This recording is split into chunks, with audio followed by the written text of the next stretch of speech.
Hello, mic check. Okay. Hey, Kareem Lala. Namaste, namaste. Welcome to the stream. I just turned on, so give me just a minute. I will turn on my bot, the basic stuff.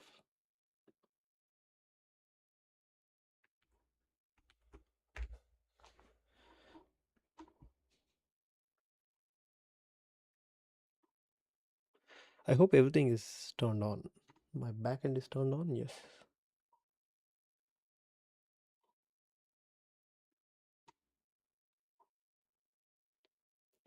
Hey, I'm doing good, bro. How are you? How are you?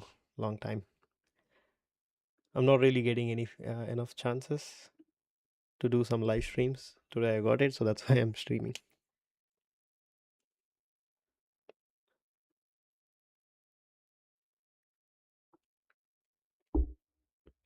Board exams are going on. How old are you, bro?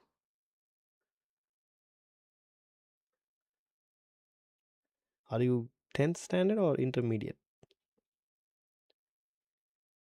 You are an old viewer. You're not new. So when did you? I remember you watching my streams in 1v1 lol days. Are you that old or you are the same Karim Lala, right? Who 17 and half. So intermediate, I guess, yes. So that means you have joined my streams or channel in 2021. Yeah, 1v1 lol. So you joined it probably when you're like 8th or ninth standard. Yep, 1v1 lol. Time has, you know, time is fast.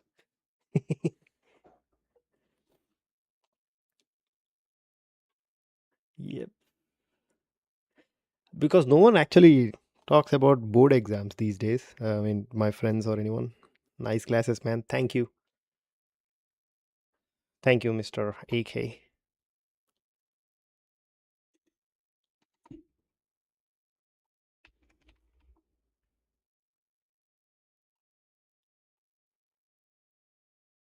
I had that feeling I forgot something. It is streamer bot. I didn't turn it on.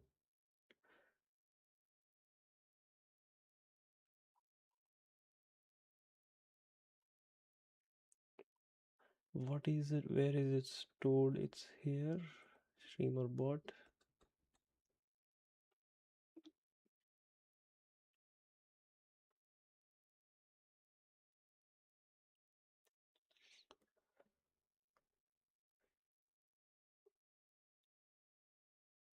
Bro, join channel systems do? What is that one? Channel systems.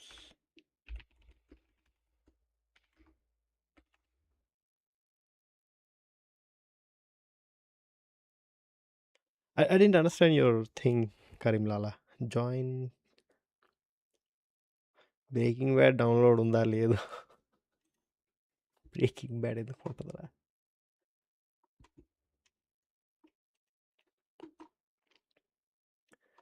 channel system or join channel system, is it a thing?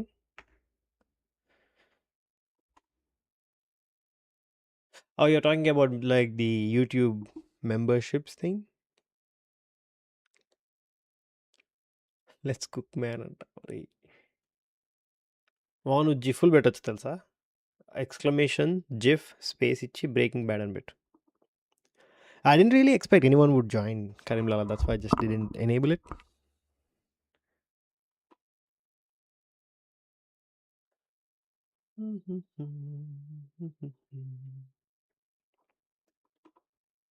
I will, bro. It's okay, bro. It's okay. First, I have to be a little bit more consistent. Hey, what's happening on Twitter? Thanks for the like. Exclamation small g. Maybe I have to update that to not do case sensitive.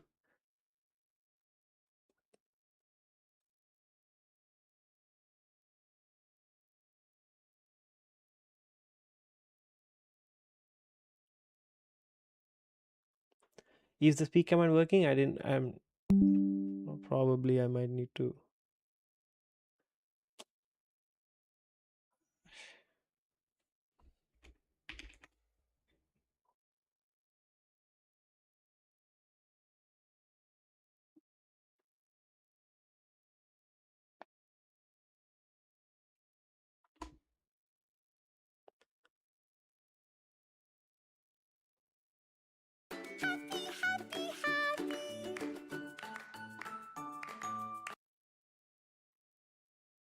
Hey Manish, welcome to the stream, bro.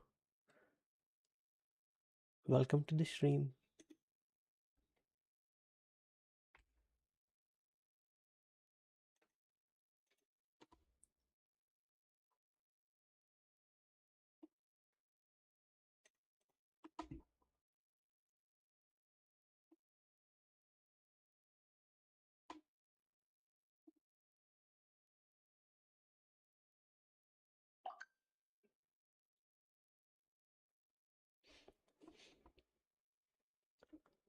Why would you need memberships, bro? It's okay.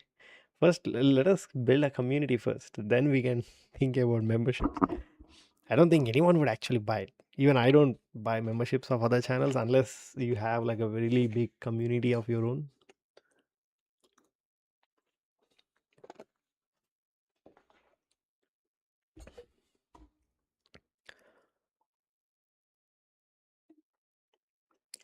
I think I have turned that off for a reason. Let me turn it off. No worries.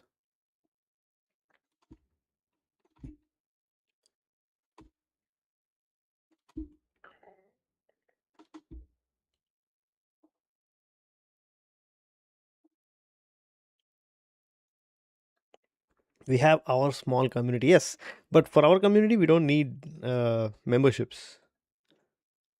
I don't think I need memberships.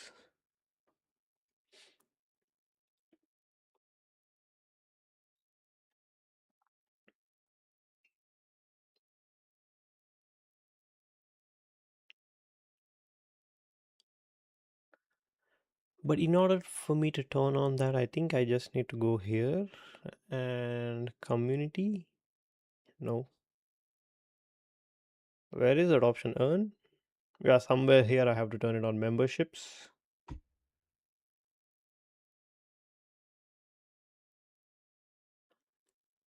I don't think I need. I don't think I need any of these.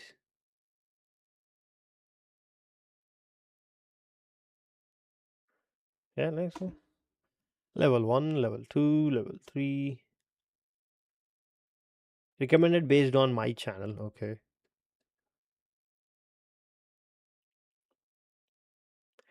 Do I have to modify all these? Again, who would buy this much? Yeah, Relang Mama is not real, bro. Relang Mama is not real. We have super chats. Karim Lala, when was this?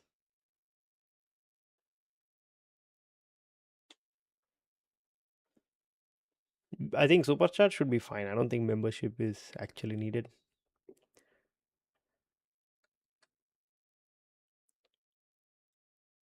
నువ్వు పైసలు ఇస్తాను అనుకుంటా అరే నువ్వు పార్సాక్ ఎందుకు వాడుతున్నారా మధ్యలో నేను స్ట్రీమ్ చేస్తున్నప్పుడు నీకు పర్మిషన్ తీసేసిన డన్ ఇంకా నీ పిచ్చి శకలు వాడతావు adding a rolling and down. Okay, the intention for today's stream was to split out this video editor and maintain it in a different repository.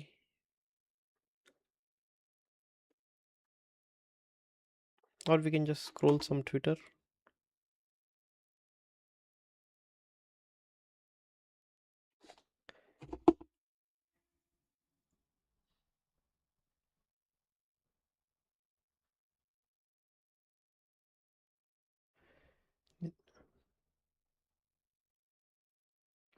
అది ఎందుకు కనెక్ట్ అయినావు ఇప్పుడు కనెక్ట్ అవ్వాల్సిన అవసరం ఏముంది నువ్వు నీ పని కోసం కనెక్ట్ అవుతా అన్నావు కదా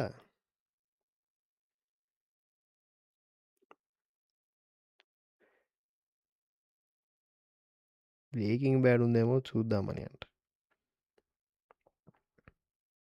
నేను నీకు అవసరం ఉందని చెప్పి పర్మిషన్ ఇస్తే నువ్వు ఎప్పుడు పడితే అప్పుడు కనెక్ట్ అవ్వడం కరెక్ట్ కాదురా అది.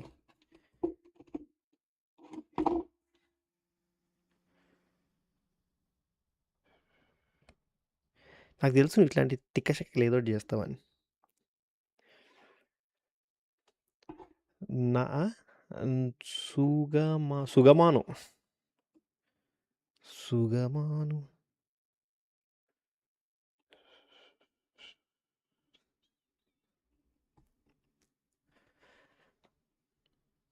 మాఫ్ కర్నా బాయ్ అంట. Fuck you bro.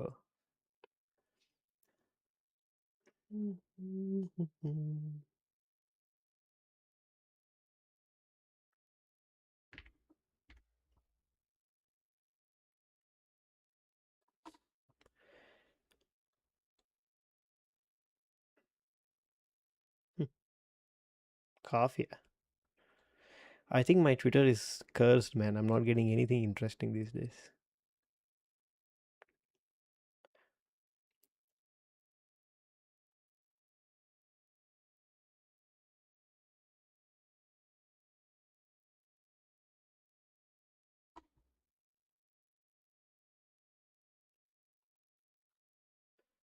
I wanted to confirm, is the speak command, the other ones are working? I don't think the bot is working. The bot should work. Let me just turn this off and turn this on.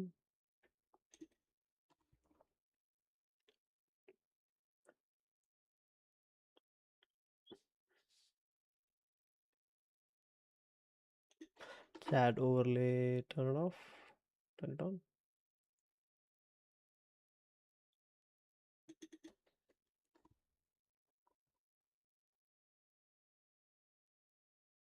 Far better than my feed.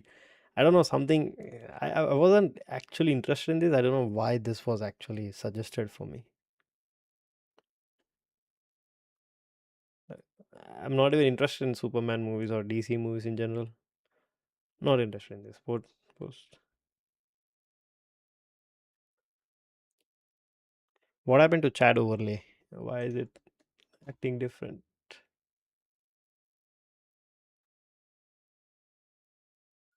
Okay, the GIF command works. The chat overlay also works. Nice.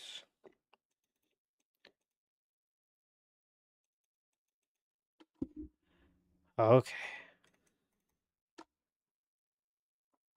Where is my mouse?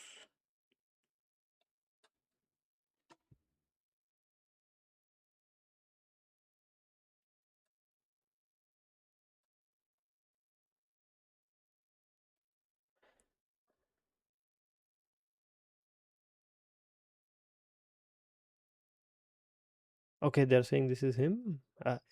Have you guys watched Game of Thrones in general?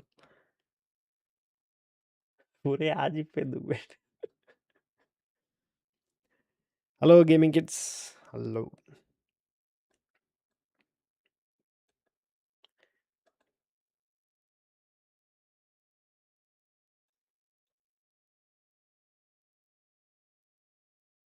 At Gaming Keats' 3245 says, Bro PUBG PC Eodathana bro Goppa recoil unnady bro.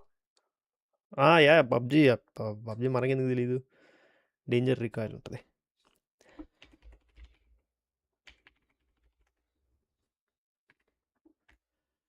Okay. How many of you agree with this project? It's kind of known as anti-Docker. That's the idea. But not exactly anti-Docker. I don't hate Docker. I even use Docker myself. But there are a lot many deployments or servers which actually don't need Docker. So I was thinking to build something like an open source thing where instead of spinning up a container or like a Linux container running on WSL, it's going to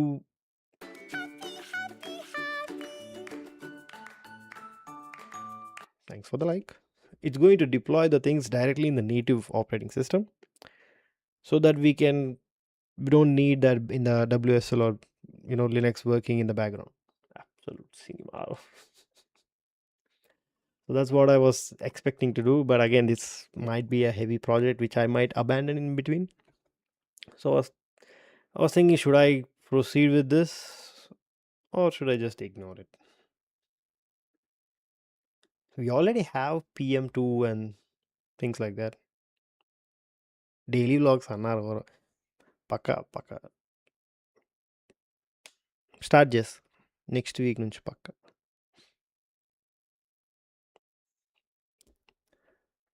So this is anti-docker, one of my ideas. And the other one is I'm thinking to split this one big repository, Stream Assistant. This video processor can be its own project and the rest should be remaining the same. But this is not plug and play. We have to enable some kind of XML parsing system. లేదు నేను మధ్యలో చేసిన ఒక 1-2 weeks చేసిన. At AK0074 says, breaking news, the streamer still thinks 2 plus 2 is 22. I don't think 2 plus 2 is 22 unless it's JavaScript where you are combining the strings, then 2 plus 2 is 22. అదవ్వదమ్మా. ఏ అది రాలేదేమో, ఆ GIF రాలేదేంది, అది అవ్వదమ్మా అనేది. మేబీ దీనికి తెలియదేమో దాని గురించి.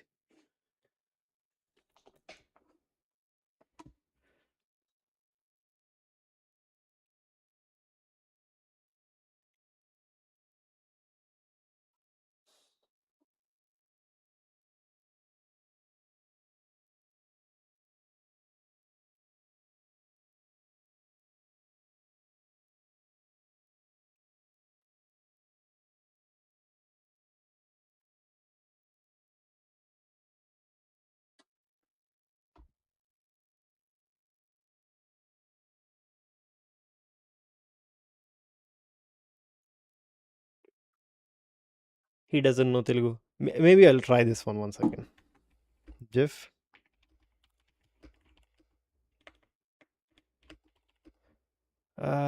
Which movie is it from?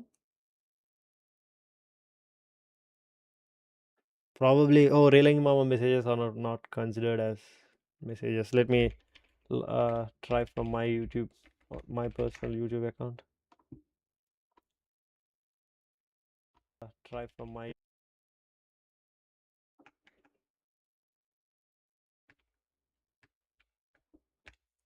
I don't think I can tune any of this, so it's fine. Hey, Manish, that's how you use it, bro. I think I can now start a course for prompt engineering. Yeah, things work, man. Yeah, 10 hour API is really good. It's just that you need to know how to use it. Break your vowels, break your adjectives, nouns.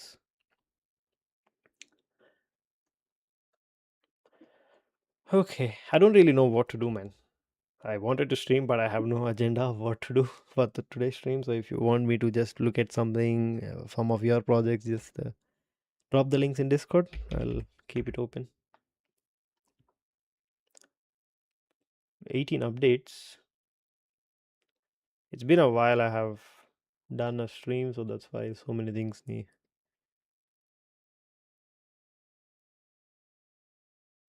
Where is my channel? For some reason I can't. Oh, this is mine. Okay. Yeah, links, just paste your things here. Someone actually posted their Flutter app.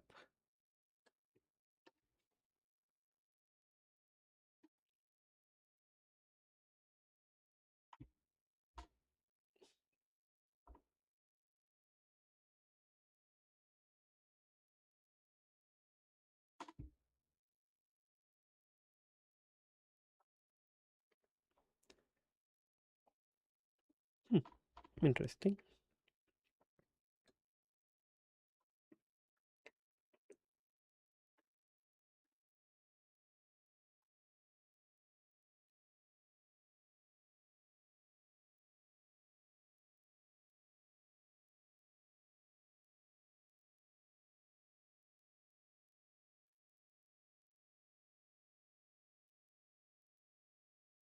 What should we do? I'm running out of ideas. I don't want to start this project because I don't think I can completely finish it. Instead, I can just jump into some DSA, which I wanted to do, but not in today's stream. But what should I do? Should we just simply play a game, or any brilliant ideas, Manish?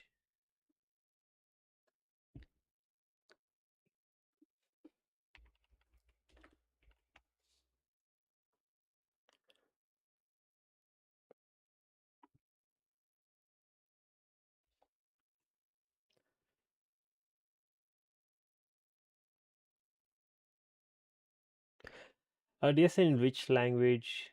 Seeker. I would mostly do it in Python, bro. What do you mean started, Manish?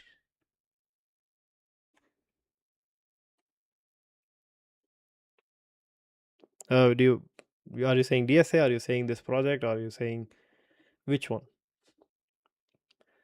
I'm thinking if there is already a project like this existing, which what I'm trying to do, maybe it can save me some time. By the way, expense management's project is actually done. I wasn't able to stream, so that's why I just finished it. Oh, the project one. Okay, I knew you would say project, no DSA.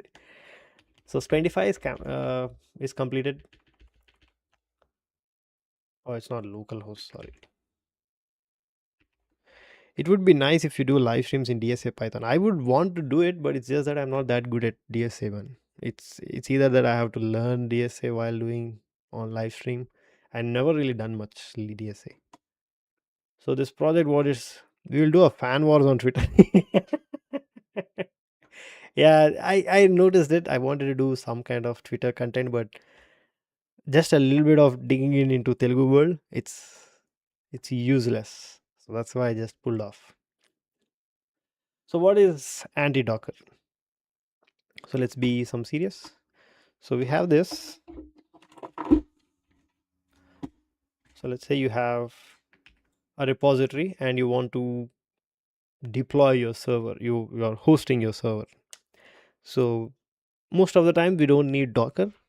Docker is needed. It's standardized deployments. Everything is fine. But most of the times you don't really need it. It's just that when your PC turns on, you need the server to be turning on. You can manually turn it off or on. And what else? Maybe I have to write things so that people who are watching would understand what I'm trying to do.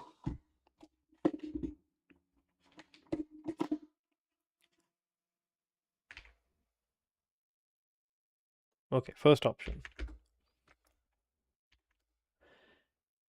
We need to have something like a Docker file where we have all our configurations, but I want that to be a bit of statically typed, but again, not maybe like a YAML file or something. A YAML file similar to Docker file. So what it does is when you run our command anti-docker or something like that, it will read this file and it could understand that okay, the next time the server needs to turn on, it needs to use this configuration. Cool. And need to be in the same repository directory. This is one thing. Kim Jong Un. So the third one is in Linux we already have system MD. In Windows we have IIS or internet service something, internet information services. I think this is the one. But we are trying to simplify the process. We are not trying to build anything new. It's just that okay, you don't need a Docker, you can directly deploy it. But if you have certain conveniences, it's easy to manage things. What is the other one? I think I have it in my notes. I thought about it yesterday.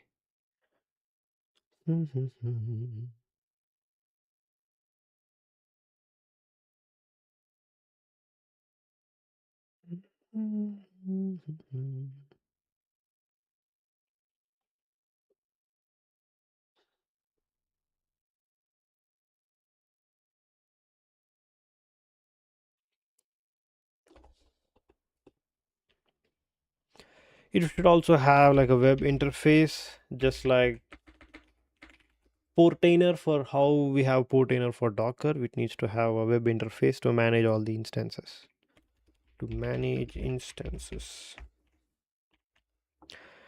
And what else?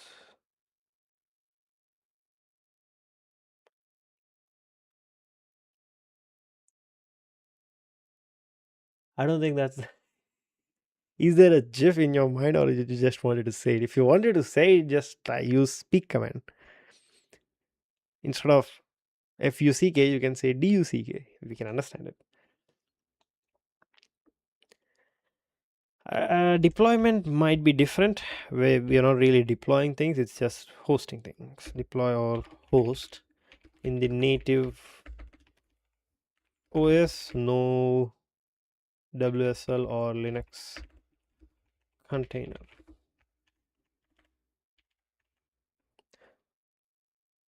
Just curious, what is your typing speed? I don't know. Typing speed test. It's been a while I have done this. Dark mode, always dark mode, start test. Okay. Oh shit.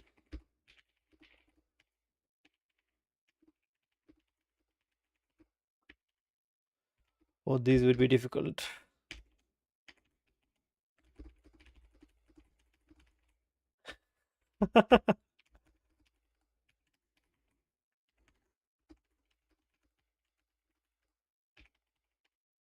Sweeteners. Done. If they want me to see an ad, I would. Okay, it's 60. I would say 60. Just experimenting. Why are there so many ads? Do I not have an ad blocker? Do it on monkey type. What is monkey type? Monkey type. Oh, this one's good. I think I have. Okay, okay. Come on.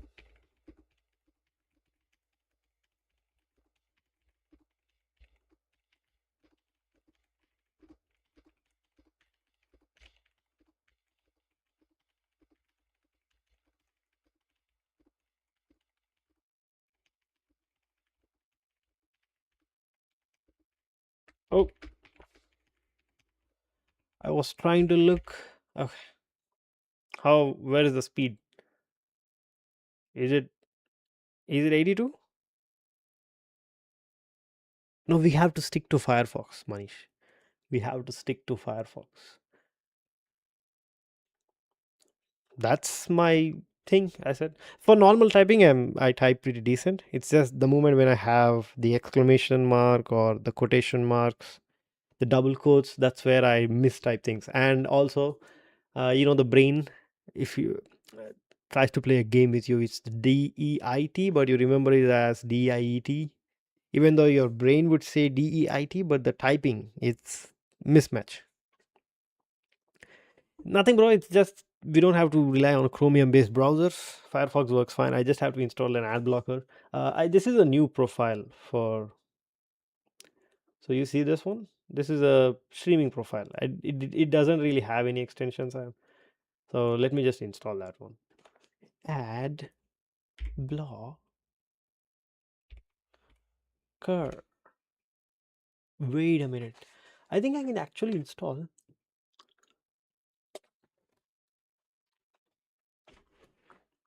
Without an extension, we can avoid most of the ads. But that would be applied in the next iteration. So yeah, ad block. Are you satisfied, Mr. Streaker? 78. Okay. Is it? Oh, 78. Okay. What is raw and what is this one? Oh, is it probably a mistaken character? Something like that? What happened here? So this phase was absolutely good, but I missed some things here and there, I guess. Are you happy with it? Are you satisfied? How much is yours? But my best case would be like from 60 to 80. Somewhere in between, depends on my mood and keyboard.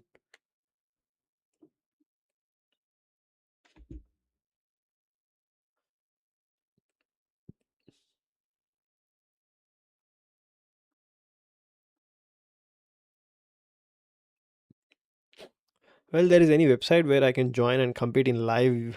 I don't know. Compete keyboard.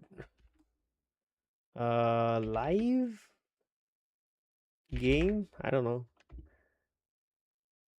Maybe this one might be around 80. Yours is around 80. Nice. I mean, the moment you said you wanted me to test my keyboard skills, I understand that yours is better than me. Would you, maybe we can try something like this?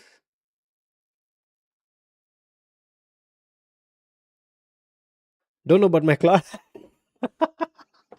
Hey, I know something which beats your Claude. I know something which beats your Claude. How many tokens per second does your Claude provide? I have another LLM model which provides much more than your Claude. Doesn't matter what it provides, it might be useless or useful, but it does provide faster responses than your Claude. Oh, I okay.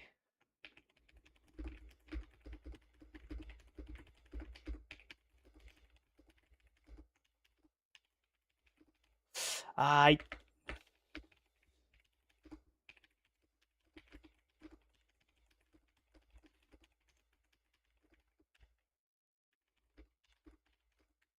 Oh, come on.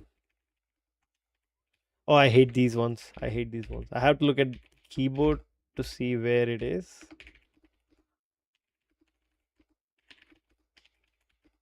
Hey, what happened with reverse? I, I finished?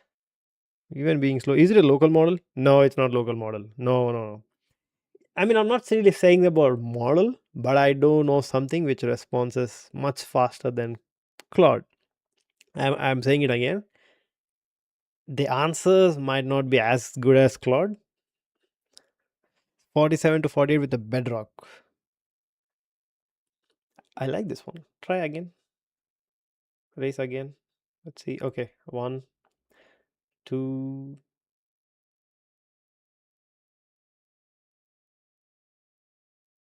Is it started?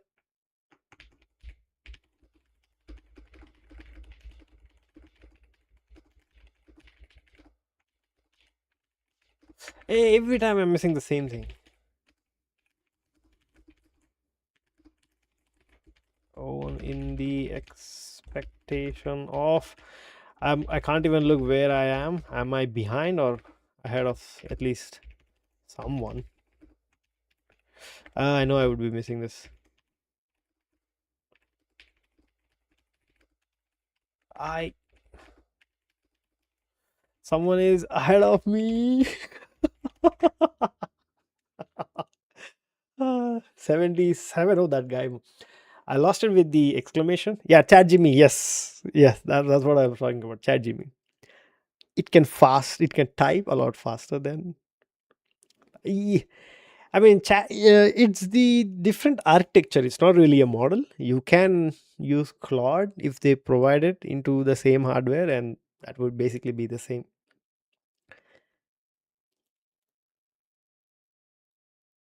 Where did I miss it? Probably in reverse, somewhere around it's hoping and then involves. It's just my brain cannot comprehend the what do you call it, the spellings.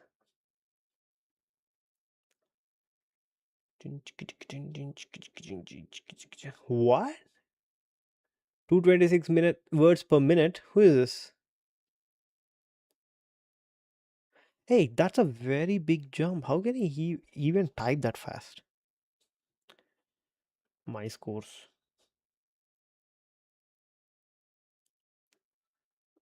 Hey Mohit, welcome to the stream, bro. Mohit, we just did some typing speed test. What is your internet speed test?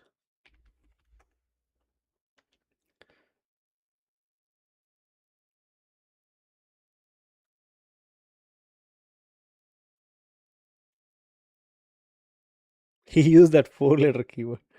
Right now, I'm building my own database. Damn. Do you remember me? What was your previous name? I don't really remember you. It's just I'm not really that consistent in my stream, but just give us a little bit of backstory. Maybe I have you in my own brain database. It happens, bro. I'm not that consistent in my own stream, but don't feel bad. It's all right. We can rebuild our memory and relationship. You're building your own database. I'm trying to build this project, but it's a bit big one than whatever I ever did until now. I'm planning to do what do you call it from Golang. I am Mohit Nishant. I college students which is working as a developer in Surat. Interested in Go, but sadly there are no jobs in Go based on what we have right now.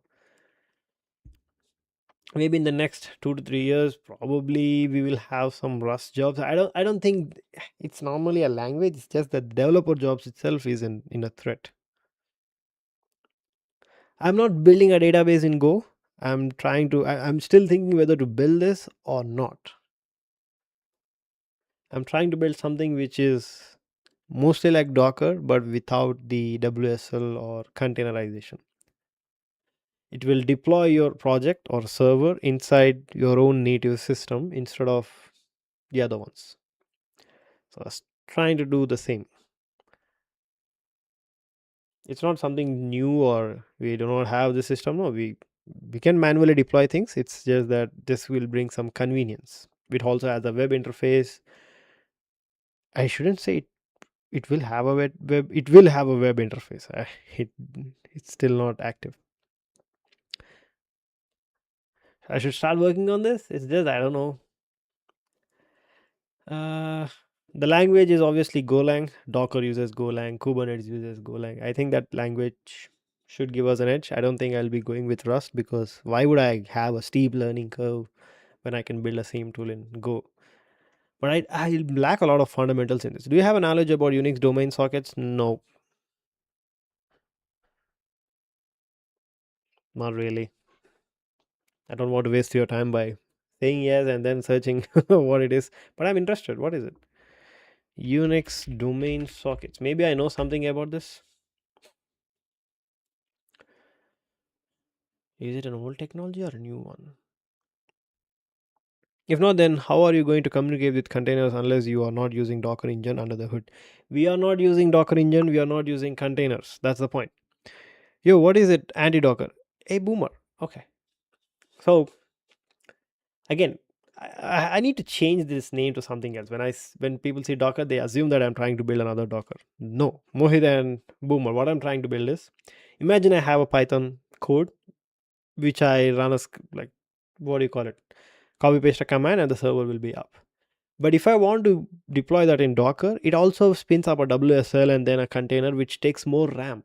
I I understand why Docker is doing that. It's good. I use Docker for all my servers as well, but then it's not really needed because I write my code for Windows. It could directly host the server within my own native operating system instead of deploying a container. So yes, but even in Linux, it still takes what do you call it? An extra RAM for spinning up those containers. I understand why it does containers thing, which is valid and it is standardizing things, which is I agree. But most of the servers, or in my case, we don't really need Docker. So what I need instead is I need similar behavior. It's just that the deployment should be in my native OS. It's basically that I'm going to have a YAML file or something like that where okay, this is a command, this is npm install, this is npm start. You do all this, and every time my PC turns on, it needs to just do that, just like what Docker does, but without the containers. Currently, my main focus is for Windows because I do not use any Linux machines as a main daily driver. We already have systemd for Linux, even though it's a bit painful to set up.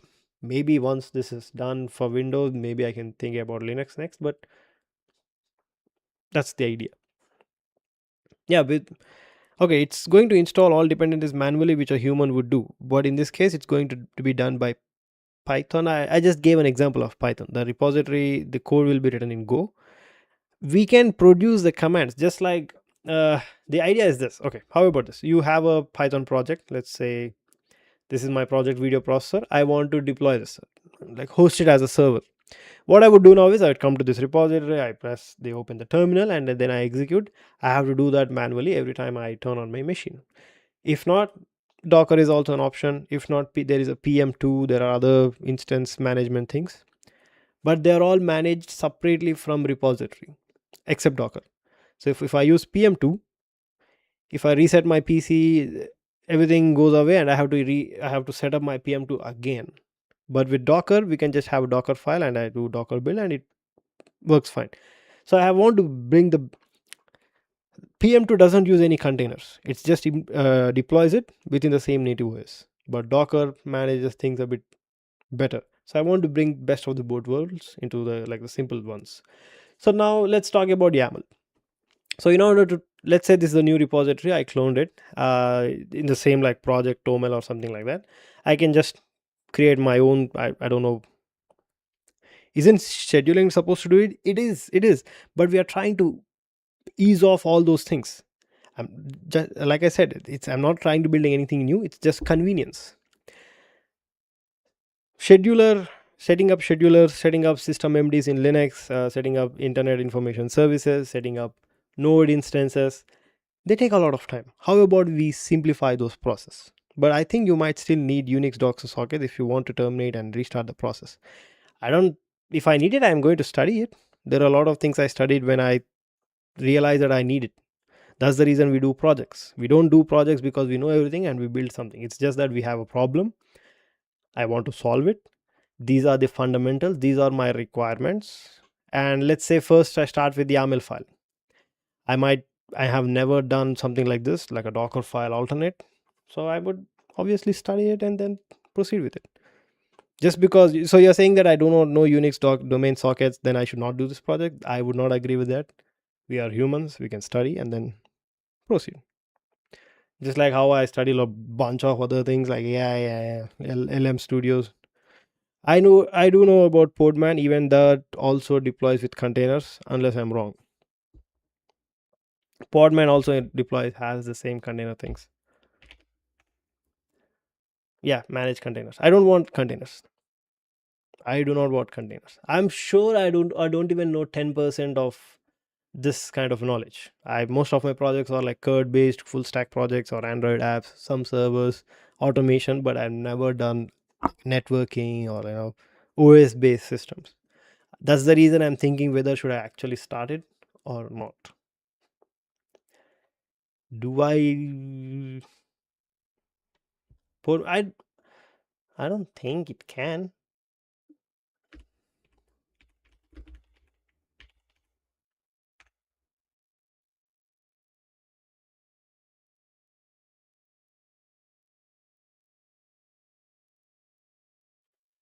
What is rootless container?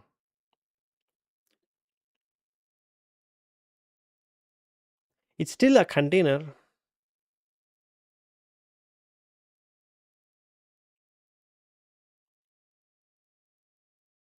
So we are not deploying any containers. I do know concurrency, parallelism, and stuff like that. Memory pools, I might not be aware of it, but I don't think I'm going to introduce that much complexity. It's just that we are going to simplify deploying it in native OS systems. You have a project, you want to like,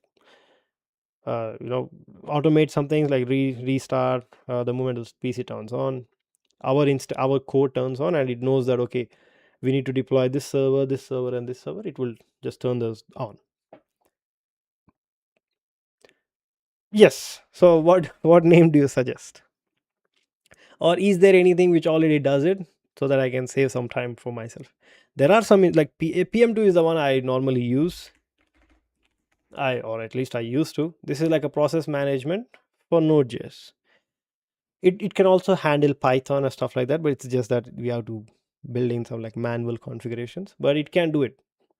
But the problem with this is it doesn't remember any of your repositories. The logic doesn't stay in your like repository. It stays in its own instance. So if something happens, you have to reconfigure everything. But by this approach, the configuration stays in your repository. It can even be pushed to GitHub. That's a different story. But this way, it can handle, I guess, anti-container. Yes, antipod, but we have to have a name for this config file. Is there any way we can have static typing for this configuration files? I can just simply go with JSON, but which one is the easy for handling in Golang? Maybe we can use our friend chat GPT here. Do we have to log in?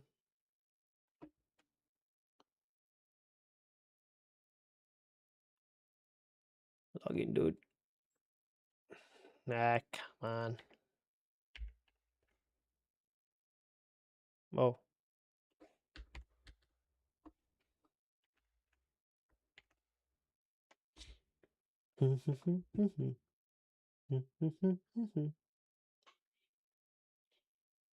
Oh, we need to create our own LSP. If you're familiar with NeoVim, that's what we do when we want to get an auto completion in language. We need, yeah, I know about LSPs. Angular has their own LSPs, Python LSPs. I don't think I would need that big of a deal. So what I would do is I would pick some simple JSON itself. But by the way, you do know TypeScript is written in Golang? I know about it, but it's not written in Golang. It's a port, and it's releasing in TypeScript 7. 3 years.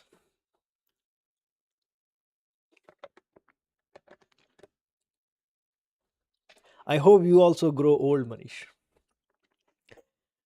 Skip all these stupid. Nice to meet you. I don't know. Nice. Come on, move forward. Okay, finally. So I'm not going to build. Well, we will just pass the config file, right? Why do we need an L? That's what the idea is. Let's simplify as much as possible. All right, let's try to bring more resources into the root project instead of trying to mess with things. So the idea is, let's say if I use JSON, old man, I am old. So if I use JSON and the Golang code, first it will check how is there any errors, is there any invalid keys or stuff like that, and then it's going to parse it. But it would have a lot of if else cases, so we need to have like a class based system, but Golang doesn't really have a class. So what should we do? And types, it is a static language, but honestly I feel like TypeScript has a lot more compared to Go in terms of like linting and other stuff. But I don't want to build this in Go TypeScript. So what should we do? I want to build an a config file, and this should be parsed if a user uses an invalid key or value. Okay, and then what? A key or value. What is the easiest to handle with Golang? JSON, YAML, or TOML, basically all of the same. Wow, being a QE, I will come when you are done with your project. QA? You're talking about QA, or what is QE? For Go config file, you must be parsed and validated, reject invalid keys and values. The easiest option is usually, that's what I suggested, but they differ a lot in strictness and tooling. Quick and recommendation, easiest and strict validation, JSON. Most human friendly config, TOML. Best balance of for configs.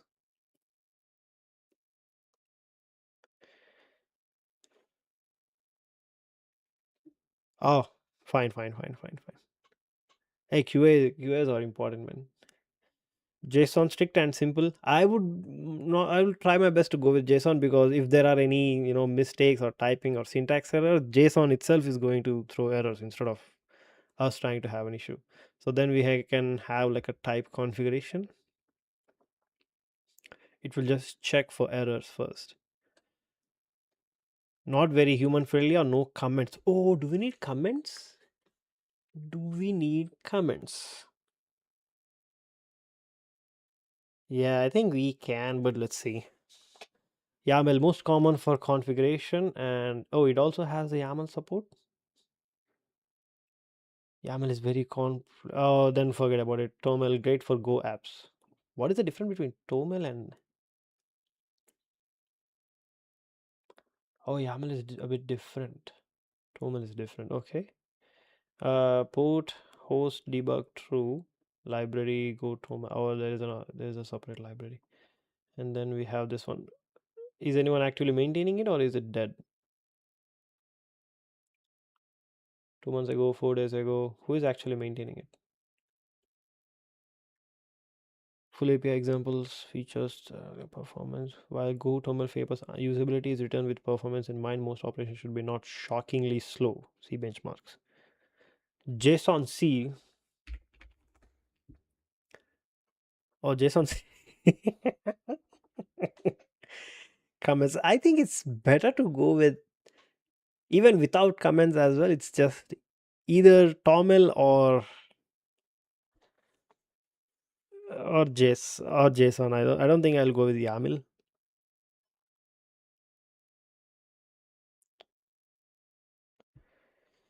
But yeah, I use Hugo. Many Go CLIs TOML. Let's see TOML. Even I don't know much TOML. But we also need to deploy some configuration. README files to talk about like how what do we have in this TOML. That's a good question. So it has a wide range, but for now it stays in the project repository. Or let's say you have a node instance you want to like deploy or instance, and you will have this file inside the repository. When you, let's say, antipod, that's the project name, let's suppose, and you type antipod in the command line, it reads that file, it understands, okay, this is the file, and it would take it. It would save that information, something like what is the build command, what is the run command, what else, logging, where should logs be saved, and I mean, these are the ideas. We can like expand our use cases.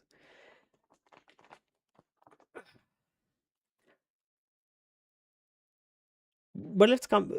Can anyone come up with a better name?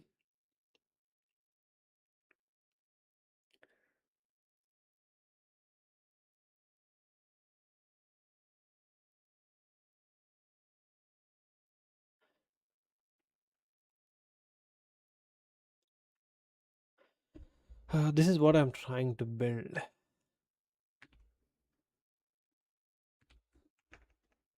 Oh no, sorry. Let's take a screenshot maybe. This is what I'm trying to build. For the config file, the use case is users will save the deployment or server config file things such as port, build command, run command, log path. What else? Present one is good. What do you mean? Oh, what we have in a short CLI command that initiates a workflow bash, then do the all instance installations and running the servers. Yes, a local repository deployment config similar to Docker file, but but for native OS process. Yes, the requirement is config stored inside the repository. User defined commands, ports, log path passed by Go should fail on invalid keys, readable and editable by humans. Exactly. Recommended config file service build command, and if multiple instances. I don't think I will ever do multiple instances, at least at this point of time. We might need to think about it later. Go structure services build config. Oh, so it does have it. Antipod is good one. Oh, okay. Manish, how about you also have some context? Most of your messages are like 1 to 3 words, and I'm forgetting what are you talking about, because obviously I'm also not consistent with my own context management, as if like, am I talking about this one or am I talking about YAML file, or am I talking about the structure of this YAML? Validation after parsing. Oh, this is where the error. Why YAML works best for your project? Human friendly comments, nested configurations, and common in dev tools. Okay. Wait a minute. It's going for YAML?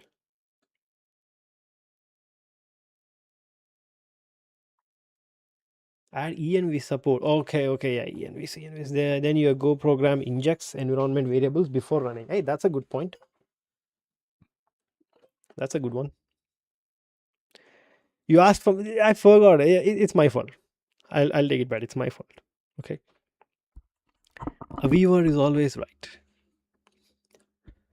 So what do you think, guys? Should we proceed with this, or do we have any GitHub or existing tool which does this, so that I can save some time by not building this?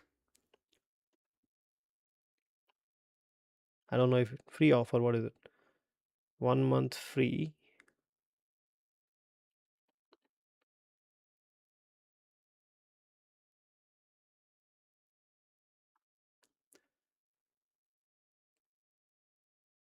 Hey, wait a minute.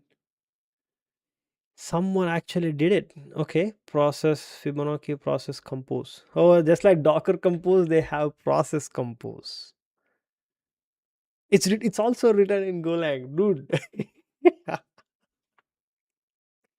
We should create our own JSON or YAML. Hey, Anish, I was trying to read your name. Yeah, Anish, welcome to the stream, bro. Process compose is simple, and you and I only have one bit of memory. Dude, in a streamer's mind, there will be a lot of things happening in the same time. I will be checking if my server is up. I will checking if the comments are being accurate, and sometimes I just forget what I asked. Hey, someone actually created it. I was also thinking something against Docker, so I call it an anti-Docker. Just like how we have Docker Compose, they created this process compose. Just let's read this. Process Compose is a simple and flexible scheduler and orchestrator for managing non-containerized applications. Why? Because sometimes you don't just need to deal with the Docker files and volume definitions, networks. This is what exactly I wanted to do. Once installed, you need to describe your workflow using a simple YAML schema in a file called process compose.yaml. Processes hello, hello world. Okay, command echo from process. I didn't really understand this. And started by running process compose on your terminal. Same for viewers. It's okay, bro. I agree. I take it. It's my fault. Features. There are a ton of features, and they have a web interface. How beautiful it is. Commit your changes, git commit, and then push your branch and create a pull request.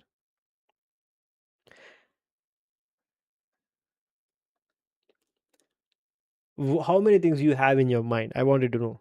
What are currently active in your mind? Like what? Pawn.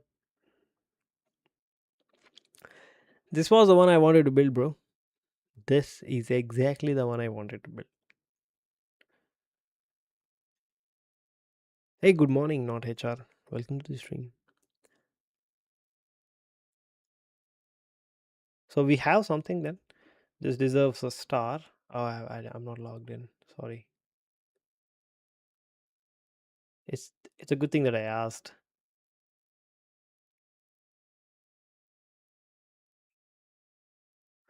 Writing bash files in, yeah. But it does what I'm trying to do. There might be a reason why they came up with that approach. They also have a documentation too. Logger. So I'm thinking I'll use this instead of coming up with our own. I'll use this. I'm sure. Even when I thought about this, I know that someone might actually had the same idea that for this project I don't need Docker. I'm sure they might also have the same idea. There are so many files, but I'm interested how they actually write their code. So let's just download it and see. What? HTTP coding. This is where I would open the terminal.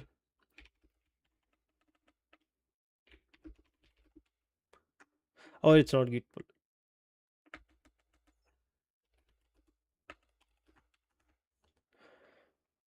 Go Toml. This is not the one I. No. This is the one.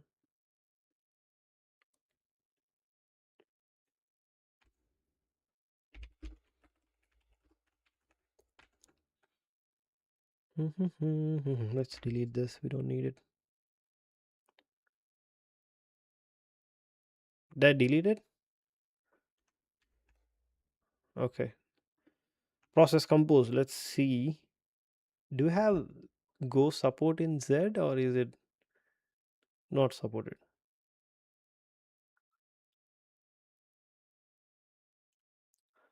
So src, they have a lot of Go files.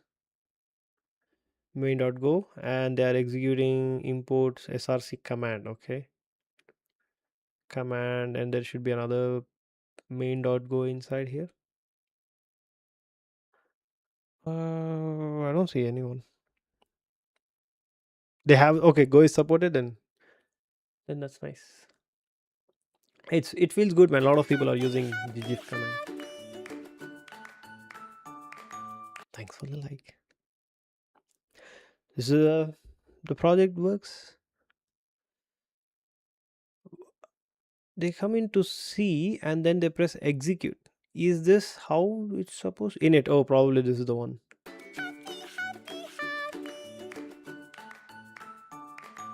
Thanks for the like. Still using that? Yeah, I'm still using it.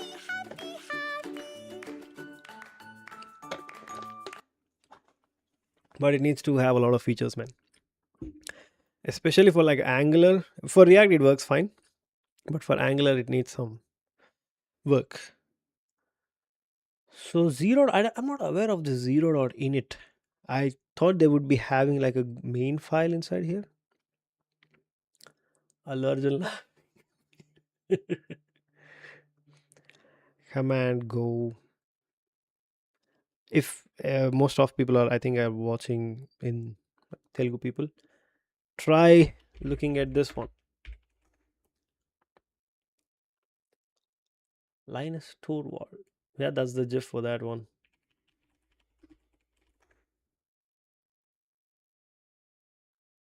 This is for like Telugu exclusives. Give it a try. Mostly in shorts. Try to look them. Interesting. Okay. Where did they define that it's init? Who is calling this init function?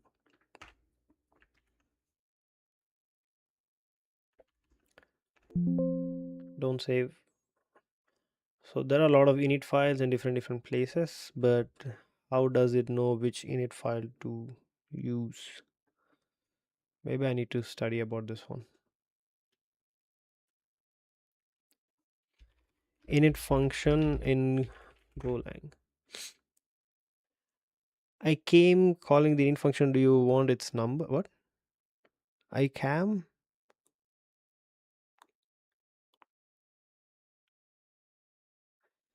I'm unable to understand it. Okay, init function is a special reserved function that runs automatically as a part of the package initialization process before the main function. It is primarily used for setting up tasks. Okay, I understand now. So how about, do we have init functions in this one? There are init functions in all ones. So how does it know which init function to call? There is init in this one. So zero dot maybe, okay, zero init.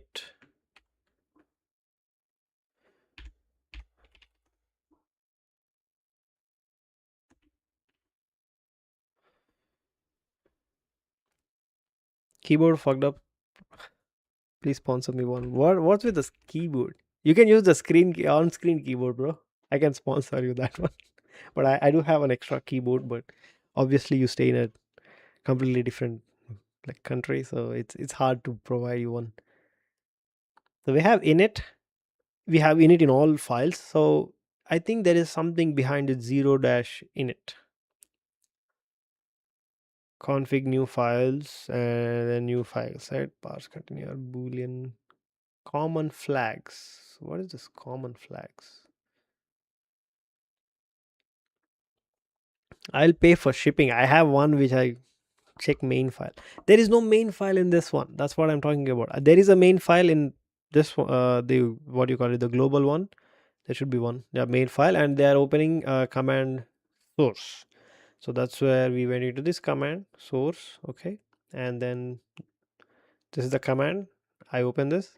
So there is no main file here, unless I missed it. No, there is no main file here. So I highly, what is this roots.go? Is this the one? Run project command. No, execute. No, so this is not the one. Execute, execute. I don't find anything with execute. So I'm thinking there is something in the name zero hyphen in it. Search for execute. Mm. Oh, you're talking about, okay, I understand now. Okay, where is the go dot main file? Main dot go man execute. Okay, there is directly something here. I'm so sorry. I thought execute is a standard Go function. I didn't know it was actually written by someone. I didn't know that it was. I thought it's like a Go function, just like what is this? I'll show you. I'll show you. I thought it's a predefined function. What is this flags? So this, yeah, I thought something like this. So how do you know that someone actually wrote this inside this project or not in some Go library? I thought, okay, the execute is also something like that. But yeah, you're right. If the command is custom made, then obviously this function should be a custom made. See, I'm learning something, or like trying to recall something. Okay, root command dot execute, which goes into which file? Roots.go. Okay, this is where the process begins. Command use, okay, persistent pre-run. The function runs as executed in the following order. All functions get the same arguments. The arguments, okay. It's like executing all this into like one command, I guess. Log file, PC theme, and then project run command. This is also in the same file. Project runner. What is this runner? Okay, project runner.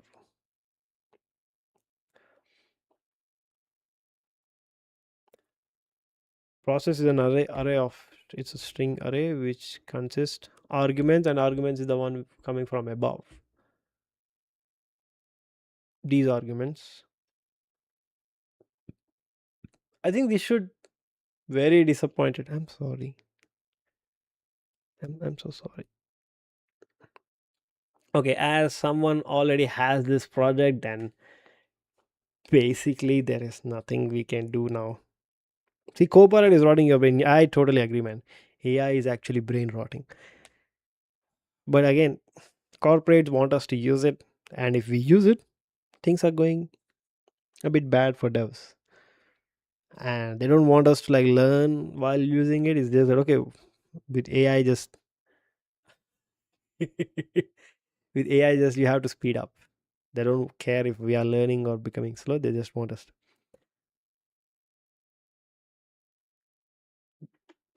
Dun, dun, dun. Why would they choose Electron over Tauri?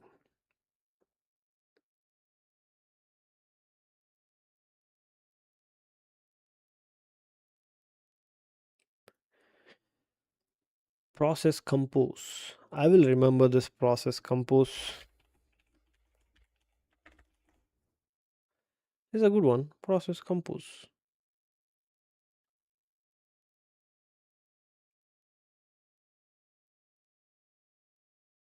I really like this UI. Really clean, isn't it?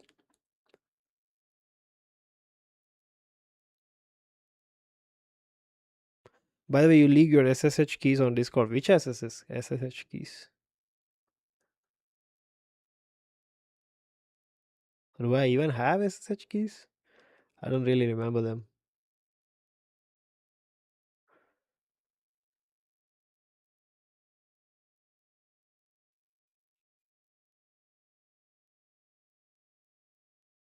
Joke, just kidding.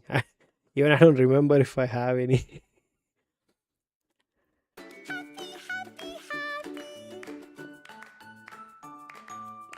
So what next, guys? As this is gone now, primary refresh.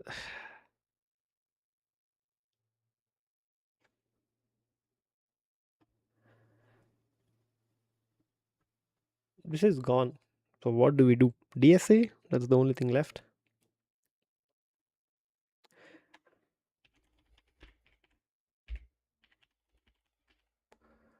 Tim tim tim tim tim tim.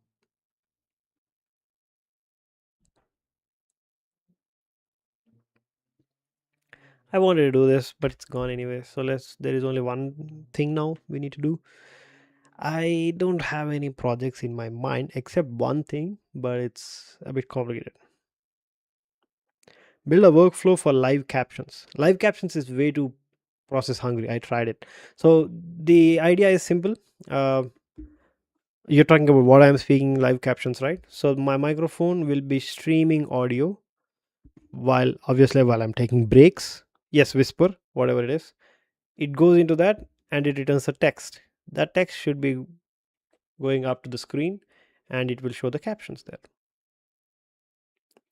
But it's a very small doesn't really work fine. If you have a thick accent, then you have to idea theft. I'm it's just that even if I find any good idea, I would not have any motivation to build. Oh, too bright.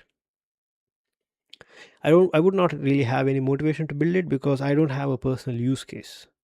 I always build things which have like a use case next to them.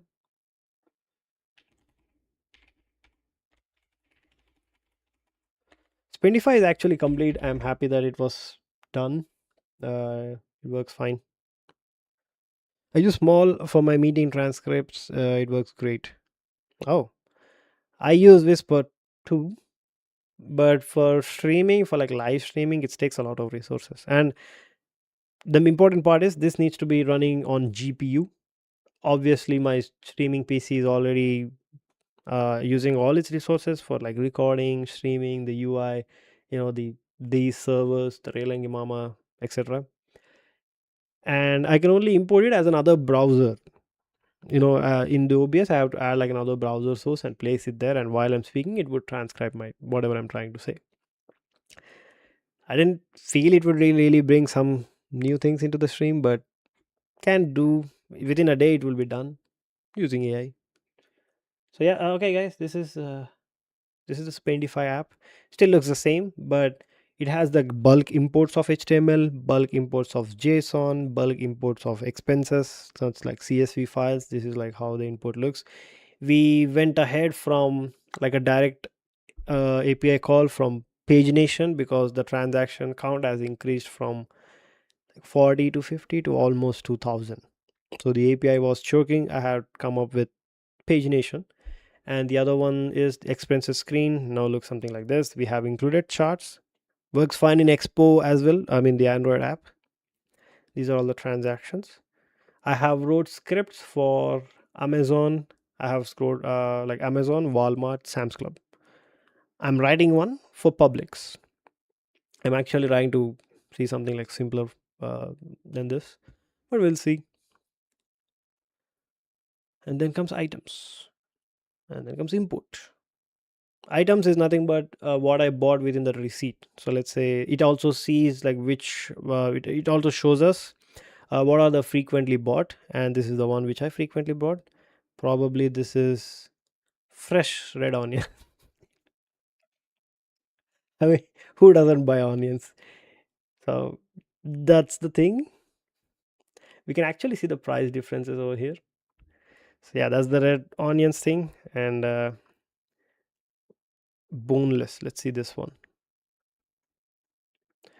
So chart this okay, this is boneless chicken breast. I have spent how much? 237 on just chicken breasts. Expense, I don't mind, but what are you going to do with this? So this is exactly what I wanted. I wanted an expense manager which shows everything on my screen. Over the time, these things obviously change. So for now, the improvements I could do is, I think I like the UI. It's just that the charts, I wish there are some interactiveness directly in. Bro, get fresh chicken. We do not have fresh chickens, bro. I'm afraid with the one white color. Where are you seeing the white color? This text? I like it. AI gave me a different color, but I for text I wanted something which is evident that it's a text. I need to improve the charts. They're like all over the place right now. We can't really see. I tried my best to put like a hover thing on the element, but this is a chart library. This is the problems with libraries, is that the moment you want to do something more, you just cannot. But building the library myself would be impossible. So I just gave up the idea. What I did is, when I press this section will be updated. I can like see much more information in expenses page. Okay,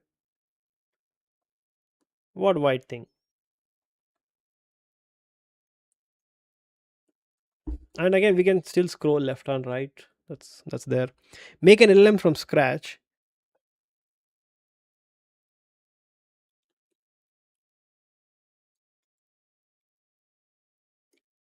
or import page. Oh, import page. Yeah, import page needs some work. It's a disable button actually, but I just think it works fine. If I select an account, so this is how it looks. It's a disabled color. I'm not really worried about that much. My main section, the most of the time I will be in expenses or items. Dashboard has no use case. I think it maybe needs to have some insights of what's happening, but it doesn't have anything. Yeah, get an A100 GPU. Do you provide any references in that, bro? Rules obviously need some work, but I'm not really using rules. Hey, there is one thing I which I like it is we do not. There is a training engine. This is suggested by AI, anyways. Have you thoughts about making an indie game? I'm not a game dev, bro. So that's completely out of my scope. I have no interest in building games for some reason. I have interest in like building something like these. So my next step is, I would like to open source this, but obviously I would want to make this as self-hosted. But currently everything works in like Superbase. I don't know how to deal with that one, but I'm thinking to like let users use it.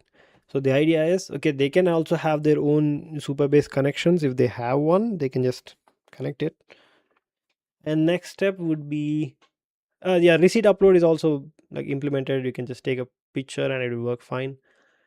uh so most of the things which I needed was there. Most things will be like coming from items. You can see the amount ranges here. Expenses, it shows like the max expense to least expense thing. It also has like multiple accounts, as accounts has been implemented. So talking about the training engine, what it does is, if I set, let's say I have set some categories for certain expenses or items, when the next thing the same thing comes, it knows that there are previous transactions which has this tags and categories. It's going to just use them.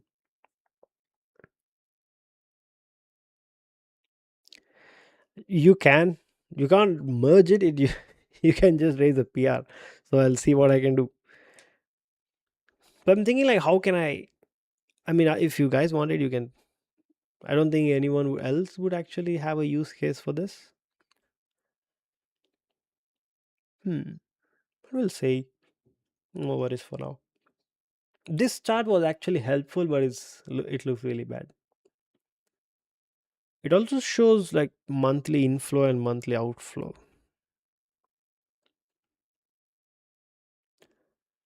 Anyway, cool take. So after the main use case were built, I just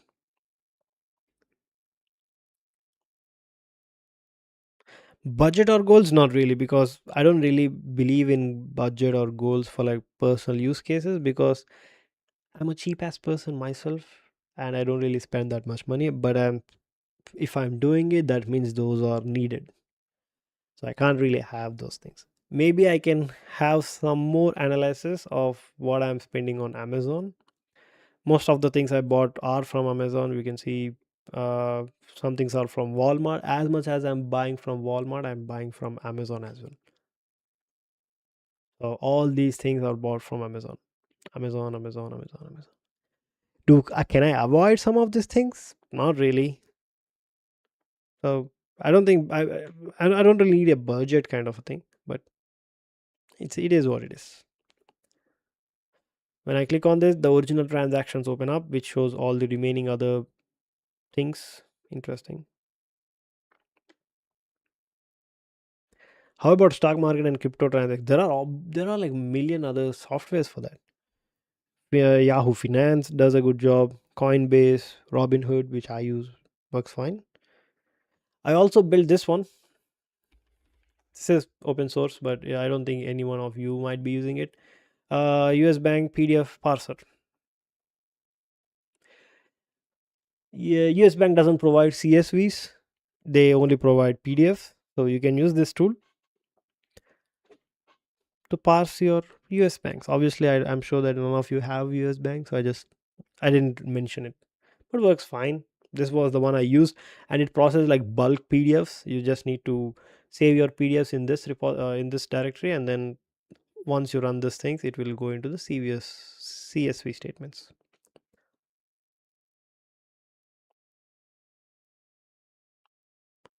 Oh, for that there is another app, but I tried it. It's just that you need to import you need to export your things from that Coinbase and Wealth Simple, whatever it is, and then import that documents into this app. And from the future, it knows all your previous transactions, right? So it would show you accurate ones. But I only have one platform, so I didn't think I really need it.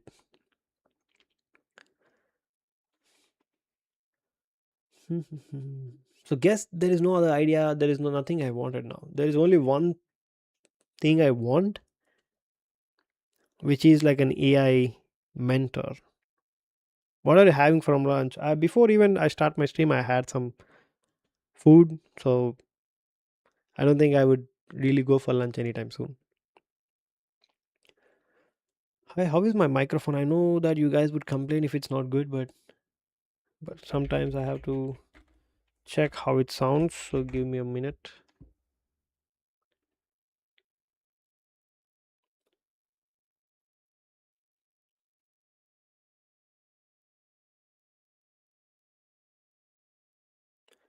Okay, this is me speaking Blazing Bean. What are you having for lunch? What if you have one in Coinbase and one in Wealth Okay, Simple? this is me speaking Blazing Bean. What are you having for lunch? What if you have one in It's Coinbase good. and one Okay, in no worries.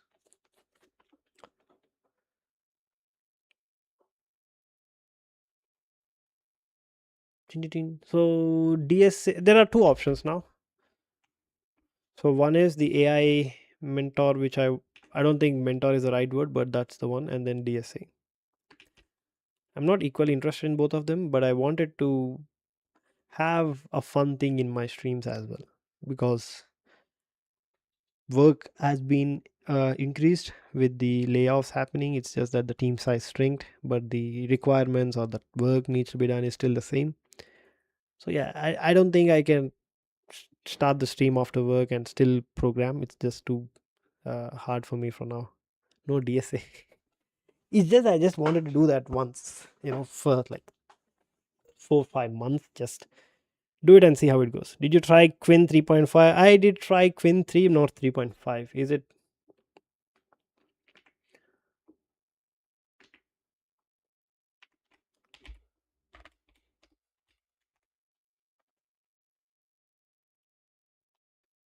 Oh, it's in Hugging Face. Is it available in Olama or LM Studio? Oh, it's there. What is the size of it? Oh, 8B, 8B, 8B. There's no 8B. 6B, text and image.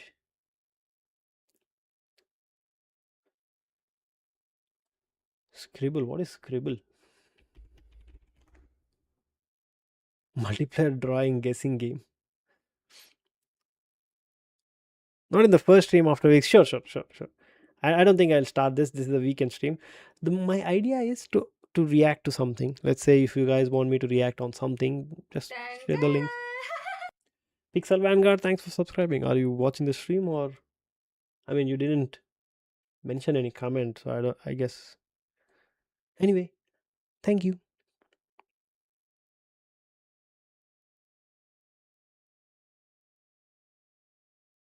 I really want to build backend heavy applications that people will use. I have no clue what to build. Do you guys have any products that could ease your life?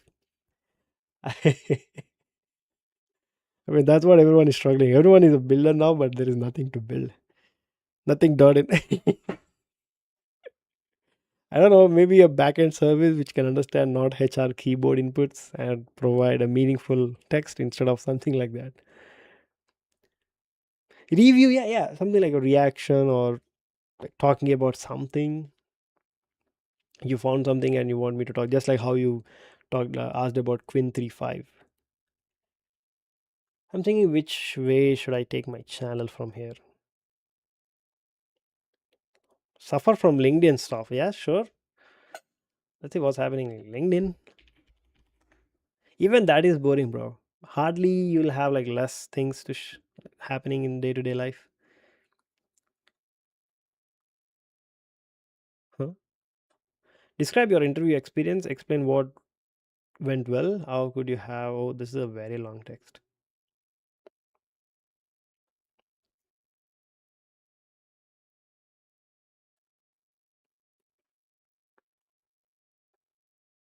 Why is nobody applying for this opening? A barely 20 something corporate psychopaths in HR that just have utilized AI to write a long, winding job description in all human history, while also making sure to cram in 18 job descriptions worth of tasks to make sure that she pleases her corporate overlords who are trying to hyper efficiency their way to brighten shareholders tomorrow. I don't know why I'm not being considered for any jobs. Everyone else out there who's trying to get hired in the same HR department described above. Hmm. Excited to share my SQL project.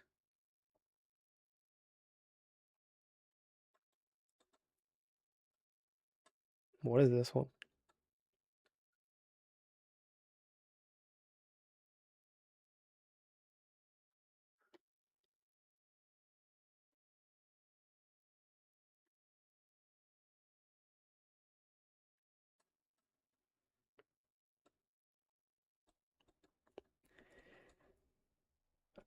Hey, what is this language? Have you guys ever seen this one?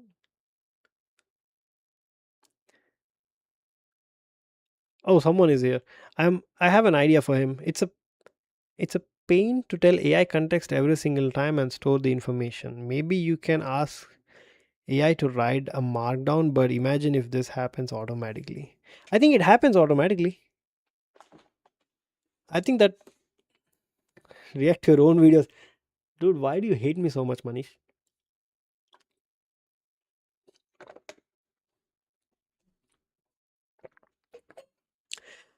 I think it calls MD markdown files. Yeah. I actually hated that when Copilot and Codex were doing it. I just told the LLMs to like not to create markdown files, but they create them. GitHub Copilot actually depends a lot on markdown files. What is the one you are using? So what GitHub Copilot does is when you like do certain things, it would just save that information in the markdown or how these things work. Can you review my resume? Sure, why not?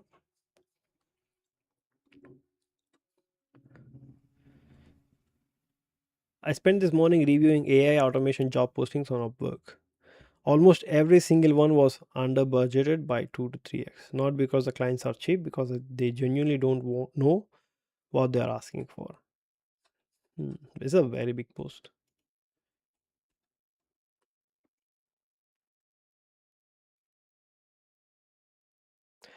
How do we share YouTube video links for review? You can just paste it in the Discord. That's the one place where I have specifically mentioned the review links right here. If I don't have content, I will react and roast myself. I would feel embarrassed and cringe watching my own videos. When my friends or people I live with, they play my own video, I just feel I cannot stand it. I'll run away.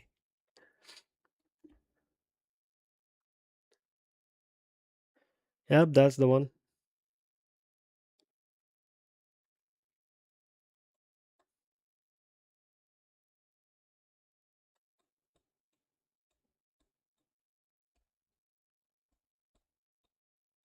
The comfort zone. I wanted to, okay, as people are not really interested in this one, I wanted to build this tool. So, this is the purpose of it. Uh, the use case is this: I tell the application that I need to bring water when I go down. And the moment I step out of my room, it needs to remind me that, hey, when you're coming up, I need to bring water. I shared a video for a review. Let's see. Dude, out of all possibilities, you have to.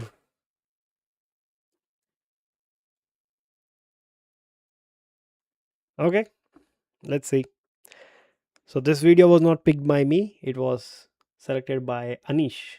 So Osho on democracy. Let's see what it has to say. I have no idea. I never seen this one, but I think there is another old video or something like this. But let's see. Democracy basically means government by Let me put some headphones.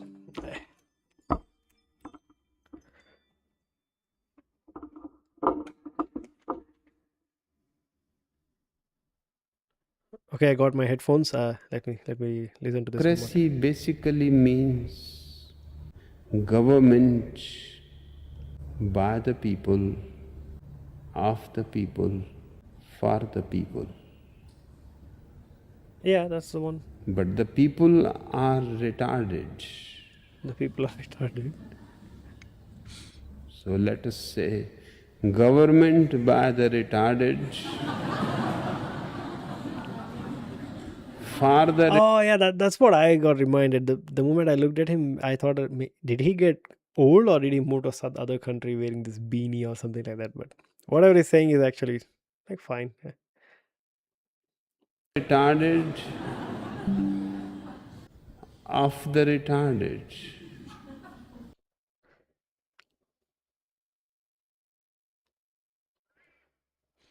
What?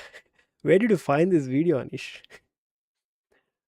Why is it even auto playing? Yeah, Democracy whatever he said is true. I mean, that's what feels. But the thing is, no, I don't think anyone can change this behavior. So that is expected. That thing is expected. My daily mantra it is, yeah.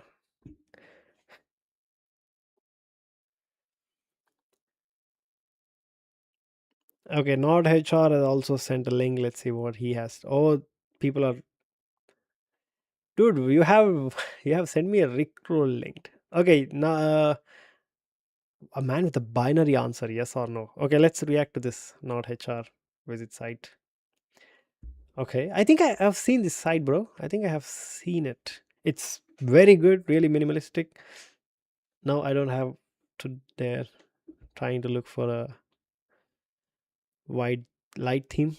I'm Harshit, a senior from GitHub Hyderabad, a Linux and FOSS enthusiast. I daily drive Arc Linux. I use Arc, by the way. This is the most cringe thing I have ever seen. Cringe. I love to tinker with my system. I use a lot of tools like LaTeX and Pandox. LaTeX. Most of the time, you can find my tools here. I also own a VPS where I host this website. Why do you need to host this website? And few other things. I have a home server where I host a few important services. What are those? You can mail me or contact me on Matrix. Okay, you also write blogs. Dude, this why are you actually hosting it? Shifted to cloud. Okay, Cloudflare pages. Okay, okay. You didn't mention that. That means this is not accurate. I like reading this, but why is this a little bit? Isn't it too much thin? 2 good years of using Linux. I haven't realized that it's been 2 years of using Linux as a full-fledged operating system. I have distro hopped between Arc, Debian, and Fedora, but Arc feels like home. Why? It's blazingly fast, and I like its package manager, which is too good. And thanks to Albony Mirror. What is this one? Oh, it's the mirror where you download your packages. Okay, for Hyderabad node. You should use I use Windows, by the way, in your portfolio. Hey, it's fine. The softwares I need to use, they all are well supported in Windows. If I switch to Linux, it's not just streaming, gaming, and my other servers. They're all interlinked with the file paths of Windows. I need to change a lot of things. I also need to update Relangi Mama code. I also need to update video processing code just for these ones. It's just too hard for me to switch to Linux. Now that it's been 2 years, I might have to take my home server reliable. Okay, this is the resume now. We are going into the resume. Harshit Reddy. Oh, sorry, I didn't mean to reveal your personal info. I'll continue from here. Gandhi Institute of Management. I never knew this was the full form of GitHub. For some reason, I thought GitHub is like some other Godreddy, Japi Reddy, something like that. I didn't assume that it's Gandhi Institute of Technology and Management. Work experience. Didn't you say you're a student? You have not actually passed out yet. Eric Inc. Full stack. Honestly speaking, it's a good resume, bro. I mean, you done some projects, competitions, technical skills, positions, and responsibilities. This is a really good resume. It's just that I don't really find this font that eye friendly for me. But again, this might be yours. Yeah, we need to caption in Discord that whenever you're sending links, make sure those are PII. Hide your personal info. But it's fine. I don't think any creeps are watching this stream, so it's fine. If you are a creep, then don't watch it. Subscribe, drop a like, and then go watch another video. Custom LMS platform. What is this one? He also has links. That's nice. Fork from something something U to E dashboard. Oh, student and mentor dashboard setup.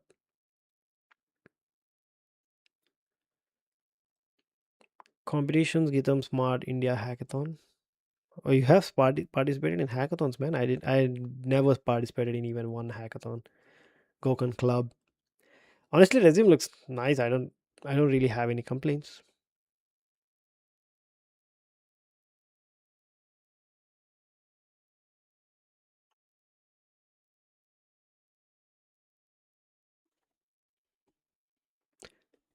Any other links which we have? Hire me.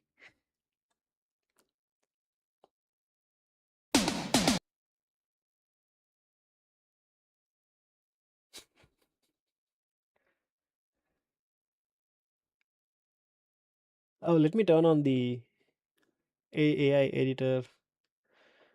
Where is this? Where is this?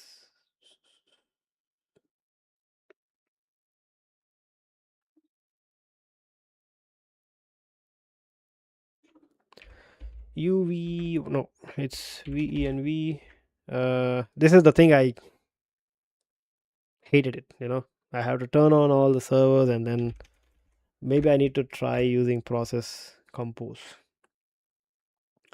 Okay, .env scripts activate, and then type python main.go.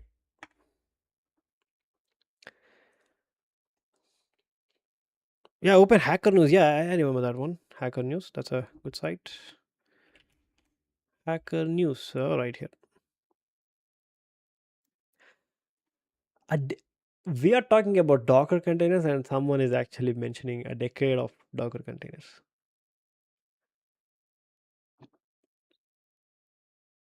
Is there any interesting one here? PC processors entered the gigahertz era today in the year 2000 with AMD Athlon. Oh, there is a UUID package. That means there is no UUID package until now. UUID versions 1, 2, 3, 4, 5 are already outdated. The latest one promising 7 is this one. However, version 7 allows for many different implementation options. It is necessary to wait for the results of applying various options.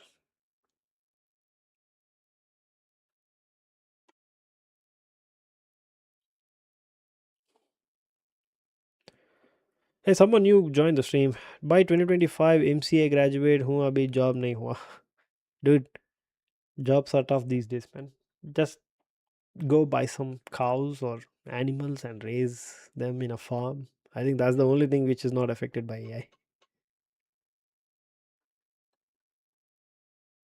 Uploading pirated books via BitTorrent qualifies as fair use. Meta argues. What? Uploading pirated books. Isn't this confusing? Uploading pirated books via BitTorrent qualifies as fair use. In the name itself, it says pirated books. How does it come under fair use? So you downloaded the books from somewhere and you shared it via BitTorrent. Isn't that pirating things? And unsure. Let's see what they have to say. Seeding pirated books is a fair use. Last week, Meta served a supplemental interrogatory response to the California federal court, which marks a new direction in the defense. For the first time, the company argued that uploading pirated books to other BitTorrent users during the torrent download process also qualifies as fair use. It's strange that Meta is the one who's actually agreeing with this.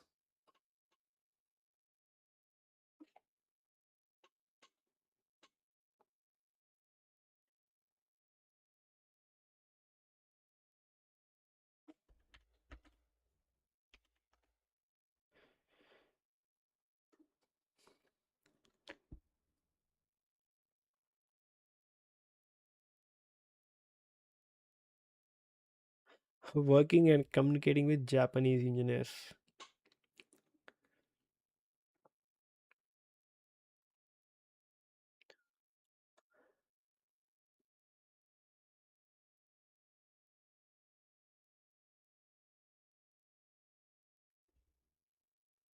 I'm just trying to log in so that the token gets updated. Okay. Have any one of you tried this Swarm 105B? I don't think we can actually run this 105B version, but let's see. Open sourcing Swarm 30B and hey, they are open sourcing it, man. 105B. We are releasing Swarm 30B and 105B. When was it released? March 6th. Yesterday. This model represents a true full stack effort. Beyond data sets, we optimize tokenization, modern architecture, execution kernels, scheduling, and interface systems to make deployment efficient across wide range of hardware, from flagship GPUs to personal devices like laptops. I'm not an ML engineer, so I'm going to skip this architecture. I'm just thinking like, what is the base hardware we need to run this model? Just the weight, not the architecture. Okay. So they drop the weights. So here comes benchmarks. What are they even comparing with? Swarm GML 4.4. Oh, it's doing a decent job. Agentic browser okay. SWE bench verified SWE. I mean, it's comparing with open source projects. So yeah, they have open sourced it yesterday. So anyone who has like a beefy GPU, they can actually try to use it. Is it available in LM Studio? LM Studio. Swarm.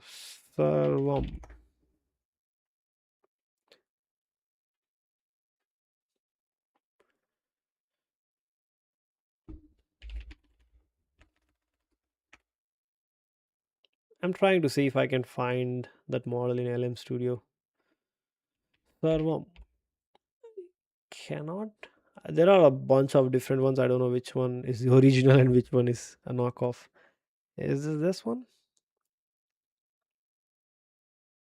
Maybe give it a few more days. Maybe they just open sourced it yesterday. It might take some time to come up or surface up in LM Studio. Look for recent ones, best match, recently updated. But I don't think this person would be uploading this 4 days ago, 7 days ago. It looks like they did not update it in LM Studio.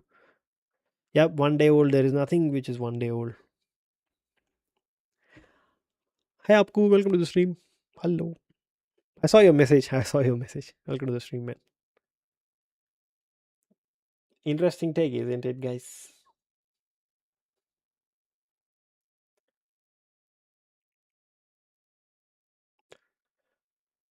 The case of disappearing secretary. I don't know about this one.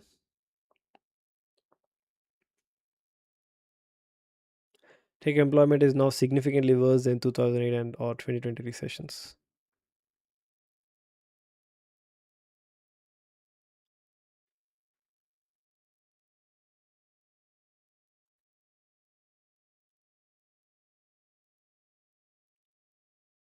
Abku, how are you? How is your job? I'm doing good, bro. It's just that things are getting little bit busy these days, so I was unable to stream. But thanks for asking. I hope you are doing good as well. The job is fine.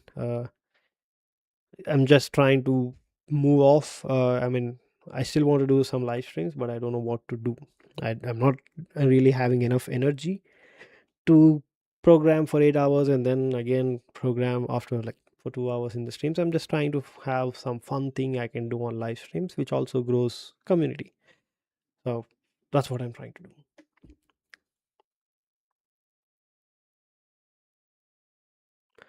Drop the link in Discord is really cool.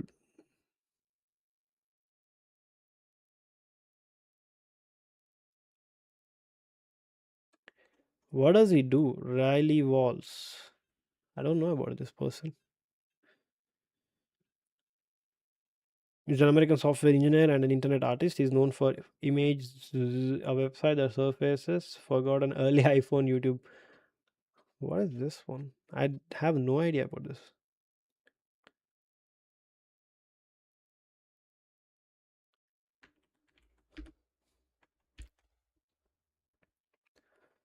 Image one. Between 2009, iPhone had to build in send to YouTube button in the Photos app. Many of these uploads kept their default file names, creating a time capsule of raw, unedited moments. Inspired by, I made a bot that crawled YouTube and found 15 million of these videos. Watch them below in a random order.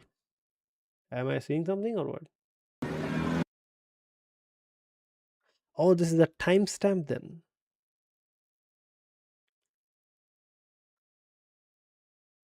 Look at his projects.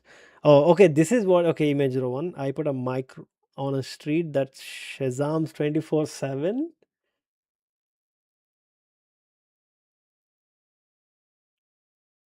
Why? Why would you do that, man?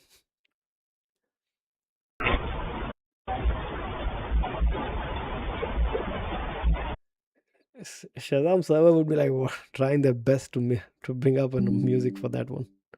Crazy ideas, yeah, they are crazy ideas. Route shuffle, random route generators for runners and cyclists. That's a good one. Mayhem Streak House made a fake streak house real for one night.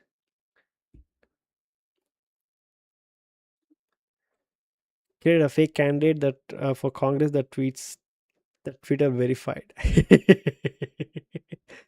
Finding my parking cops. This one is interesting. Tracking San Francisco parking cops. Is it? How is it even doing it? Finding my friends, no. Finding my cops. I reverse engineered San Francisco parking ticket system to show exactly where each parking cop that wrote a ticket updates in real time. Read how I'm getting this data. This is interesting. Yes. Where does the site get the data from? In San Francisco, the government authority tasked with getting out parking tickets. On average, they issue one parking ticket every 24 seconds. They employ about 300 officers who drive these tiny single seat vehicles around and looking for violations. I thought it would be interesting to visualize parking ticket data. I discovered that the city website users used to pay their tickets as also includes a full copy of citation.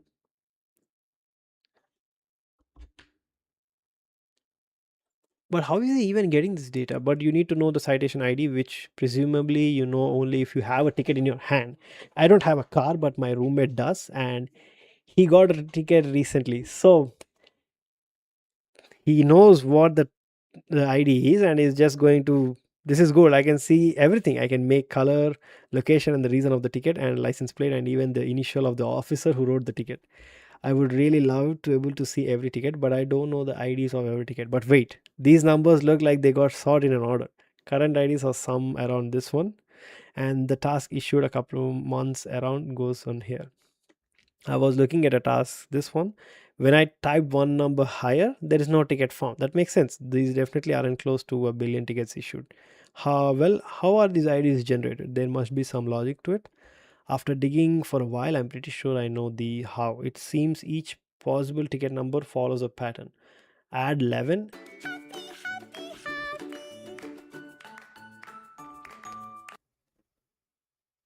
We reached 10 likes, guys. Thank you. Add 11 except add 4 if the last digit is 6. So the number, so the node ticket can end in 7, 8, or 9. So the ticket after 6 is actually 10 because we need to add 4, and after 10 it should be 21. How? Oh, plus 1. And God knows why, but I assume this is the remnant of an old system. The site only worked for 4 hours until okay, cut that down. Okay, I know something like this would happen. The site is no longer working, but interesting. Interesting. Nice ideas, man. See the other ones. Finding which restaurant the hottest people go to. Whether watching a camera that counts bottle layers.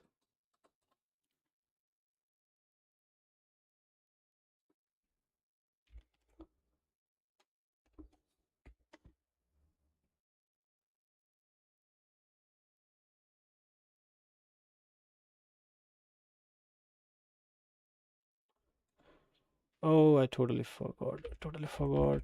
LLM is not working. One second. I might need to go and turn on the PC. If you guys allow me for a minute, I'll be back.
At not HR says, www.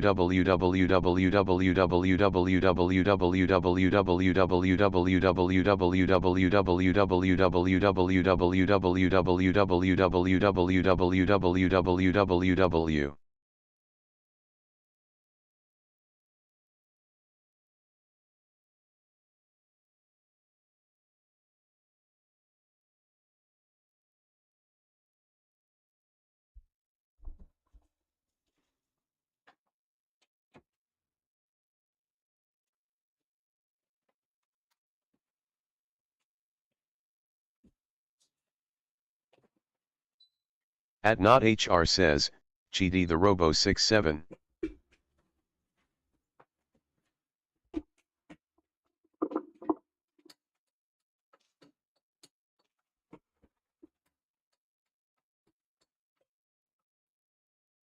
I was just trying to. I went to turn on my friend's PC, which has the LM Studio, so that I can edit my videos.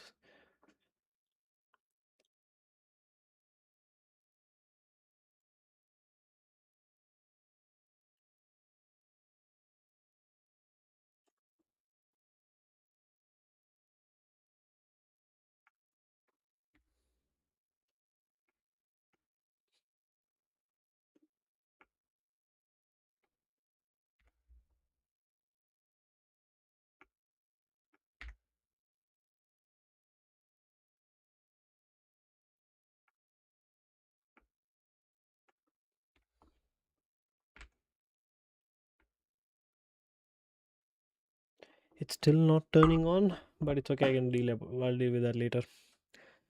Where is my specs? They are somewhere far away. Anyways, good one. Are there any other links you guys have shared? No. Addicted to cloud code. Everyone is addicted to some LLM model. Looks like someone actually created a blog post, or looks like a community post. Addicted to cloud code. I think I'm addicted to cloud code. All I want to do all day is explore ideas using data. I worry I'll look back 10 years from now and ask my time use.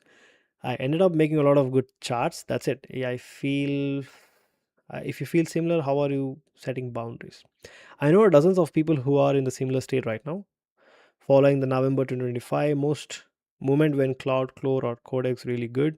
I wouldn't worry about it just yet. This is all very novel, and there are a lot of experiments involved in figuring out what they can do and trying to different things. If you are still addicted to it in the 3 months time, I would start to be concerned. For the moment, though, you are building a valuable mental model of how to use it and what to do. That's not a waste of time, but obviously you are losing the skill and ability to focus and study the code, understand the code, and then write your own code. By this way, you will obviously remember your code. What's happening with this function. You know what happens with that function. It's just that you no longer have that much patience. Your mental model is true. We all have to learn how to Google sometimes, but this is a lot different than Google. You study from Google, you search from Stack Overflow, and then you implement those ideas again. In that way, you are actually hunting for the solution and remembering it and trying to learn how to use it. But this one is actually hunting for solution. It is the one who's giving you the code, so you're not doing anything.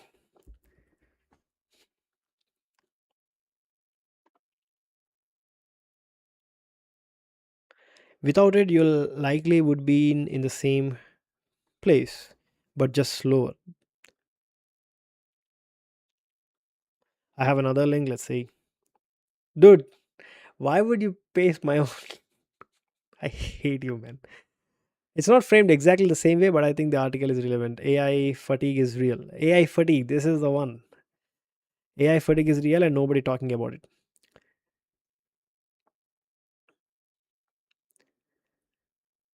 Someone wrote it February 7th, probably 1 month ago. AI fatigue is real and nobody talking about it. You are using AI to be more productive. So why are you exhausted than ever? The paradox every engineer needs to confront. I shipped more code last quarter than any quarter in my career. I also felt more drained than any quarter in my career. I build AI agent infrastructure for a living, and I am the one of the core maintainers of Open FGA. I built agentic odds for agent authorization. I built Distrail for context duplication. I shipped MCP servers. I'm not someone who dabbles with AI on the side. I am in deep in it. I built the tool that other engineers use to make AI agent work in production. That's the biggest flex I've ever seen. He clearly said that I'm not the someone who dabbles with AI on the side. He is deep in it. And yet I hit the wall. I thought these people are the one who actually have no, you know, fear of losing their jobs because they are directly working with AI integrations. Unlike like us, like full stack developers. I want to talk about it honestly. Not the AI is amazing and here is my workflow version. The real version, that the one where you stare at your screen at 11 p.m. surrounded by AI generated code you still need to review. Wondering why the tool that was supposed to save you time has consumed you in your entire day. The paradox nobody wants us to warn us about. Here's the thing that broke my brain for a while. AI genuinely makes individual tasks faster. That's not a lie, that's true. That's a valid thing. What used to take 3 hours now takes 45 minutes. Drafting, designing, scaffolding, that's valid. But my days got harder and not easier. Why? The reason is simple. Once you see it, but it takes month for you to figure it out. When each task takes less time, but you don't do fewer tasks, you do more tasks. The capacity appears to expand, so the work expands to fill it. And then some, your manager sees you shipping faster, so expectations adjust. You see yourself shipping faster, so your own expectations adjust. The baseline moves. This is classic corporate. I use Arch, by the way. This is not this is the biggest flex, bro. Those days are gone where you're comparing about frameworks, distros. This is all about AI now. That's just corporate.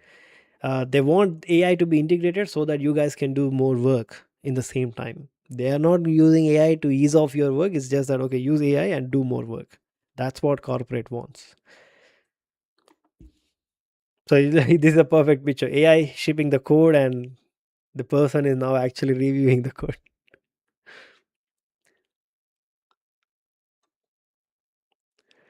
Hey, I'm new. I'm new one learning Golang. Can you suggest me some good resources? There is a playlist which I followed for Golang where it's Golang for TypeScript. Let me see.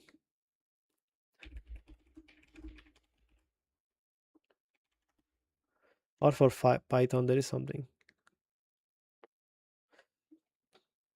So watch this video. It's obviously a 2 hours, 18 minutes video, but it's worth it. I watched almost 50 minutes of it and I got my mindset right. So if you're someone who is starting to learn Go, try to watch this video. Go for TypeScript developers.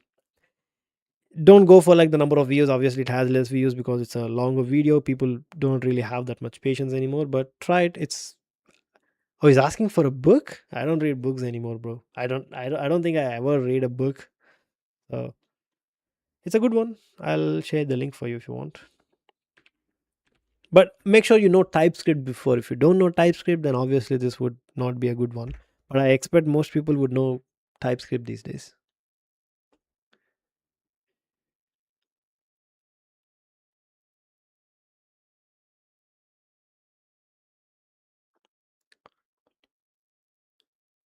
But Microsoft is not integrating AI in a good way. I don't know what happened to Microsoft. Their integration with AI is not good because I think they are the one who invested a lot in OpenAI. And due to that, they are like rushing things. They want AI everywhere. And that's the reason they are trying to, hold too many things at the same time and they are messing all things. Instead of they should focus on, are you trying to implement AI for developers or are you trying to implement AI who are using Excel and stuff like those, Power BI, but they just want to do it all. I don't know what happens to them, but it's a big company. They got like a ton of money, so not really scared of it.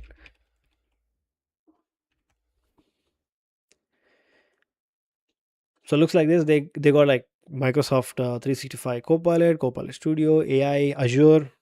Got AI. I don't know Microsoft Fabric. What is it? What is this even thing?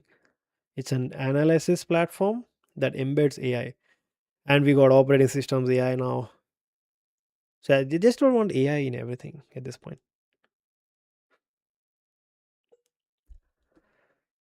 Who the fucks want AI in Notepad? Nobody wants it, but I guess someone actually wants it. The problem is Notepad takes text. The only reason which I can agree that AI in Notepad is that Notepad is nothing but a collection of text and images, whatever it is. Maybe you want AI to just parse those information, and while you're typing, it will suggest few things, just like VS Code suggestions. Or maybe AI can understand what you're typing in your Notepad, and maybe it can suggest some better ideas.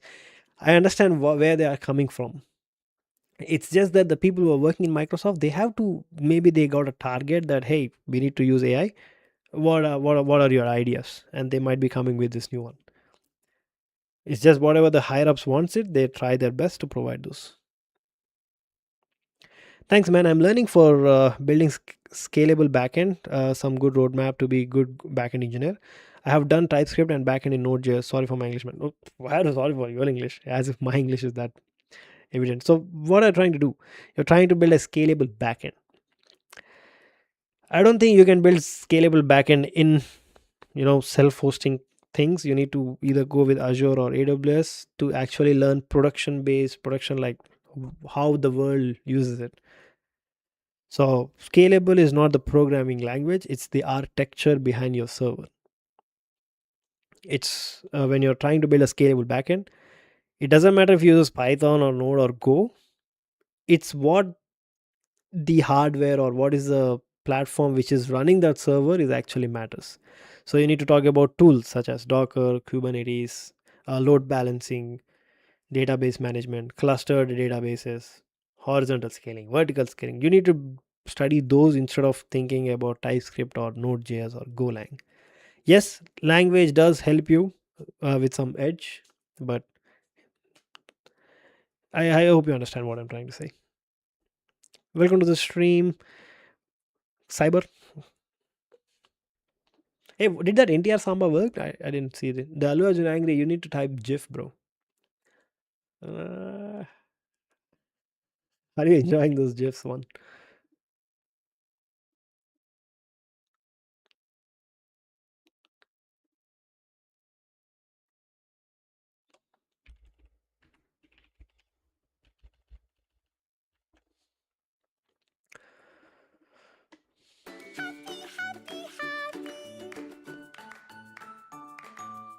Thanks for the like, man.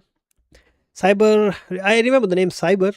I guess the YouTube has started to show. I'm not sure if you are the same Cyber which I have in my mind. I don't want to hurt you or something. Hey, there is someone who's asking a question.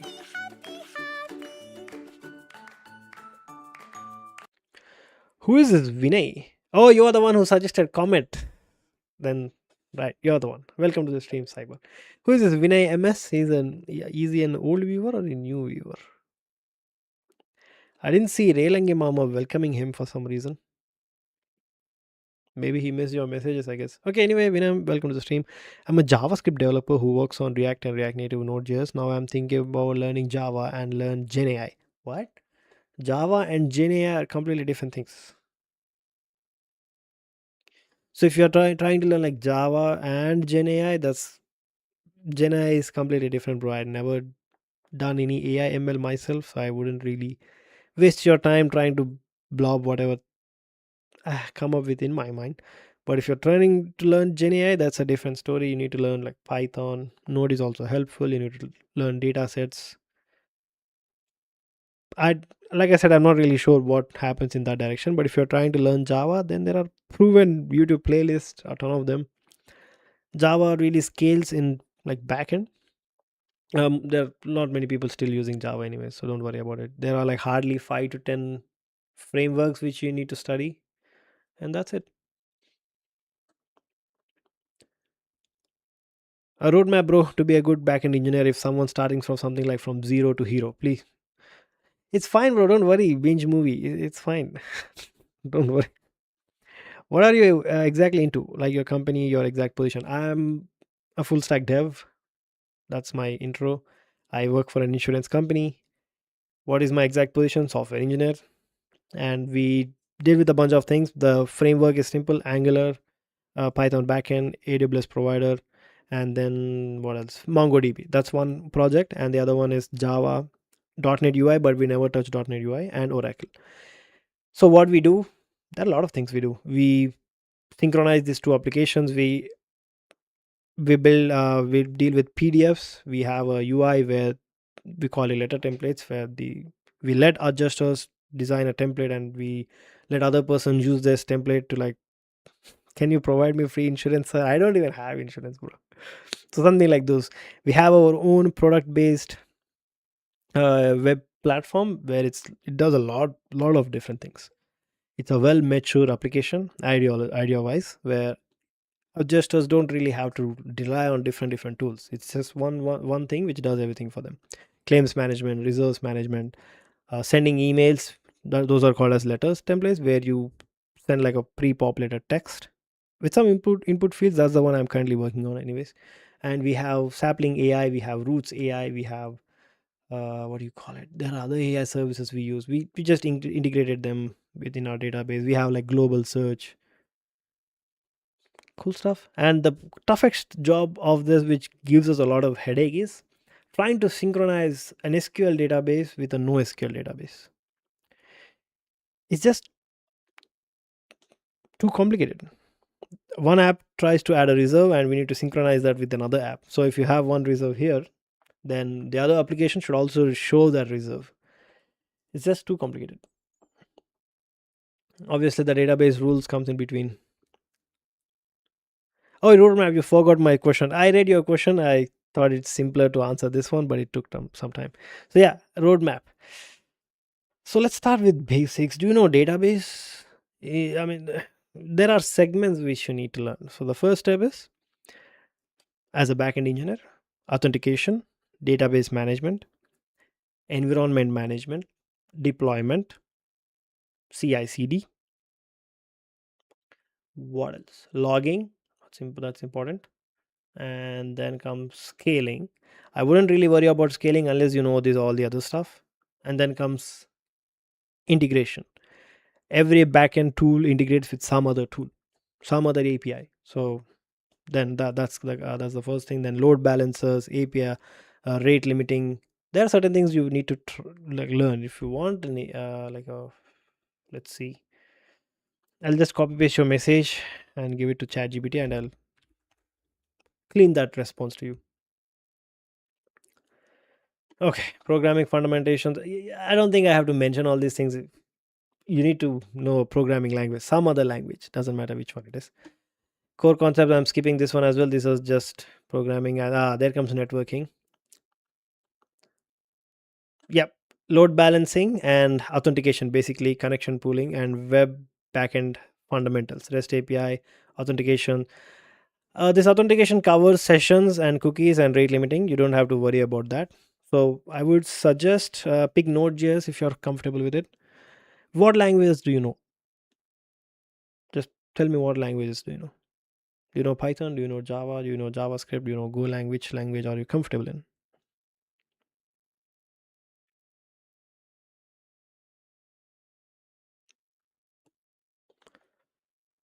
I'm waiting. Oh, you're comfortable in Java, then go JavaScript, then go for Node.js. And in Node.js, we have, oh, if you're TypeScript, still Node.js, Bun.js, Dino, doesn't matter. Everything, you can do basically all of these things in the same language. Don't worry about the language. Okay, cool. So pick that language. We have Express, Nest.js. There are a bunch of frameworks you can try. Go with Express.js because it doesn't cover everything, and maybe you can learn how to cover that missing pieces. That missing pieces is basically authentication, middle.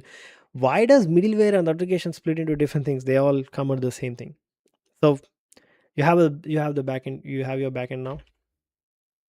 Cool.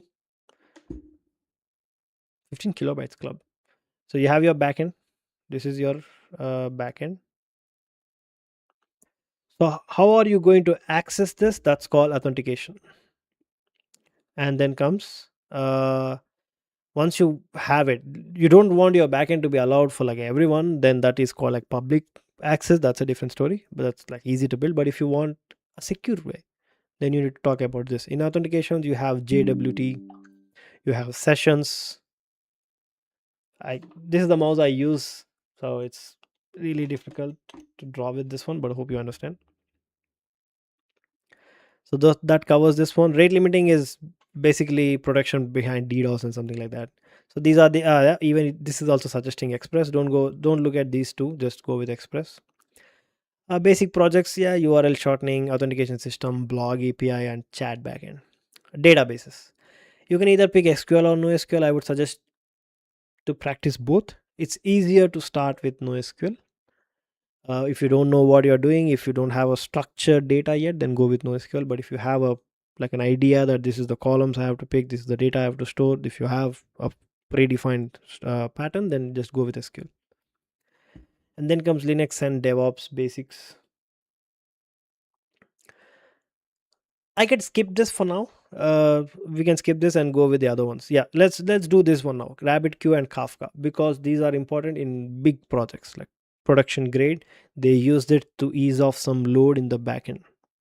So this is also what we use for syncing between two backends. So this backend is serving its purpose, this is also serving its purpose, but they need to also stay synchronized or asynchronously synchronized. They are not like live, real time synchronization is just a little bit delayed. So you have Kafka and other empty queues, rabbit queues servers, which I don't want to explain those, but yeah, those are important. You need to learn those. Messaging queues, yes. System design. System design is basically covering all those. So it's fine that Redis comes under. Redis is caching.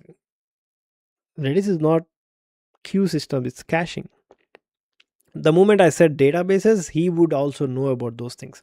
So, binge, if you're still here, there are a lot of things you need to cover, but don't really look for a roadmap or something. Just pick a project and you will understand what you need to do. Logging, metrics, and tracing, these are again basics. But you can always use AI to help you with this.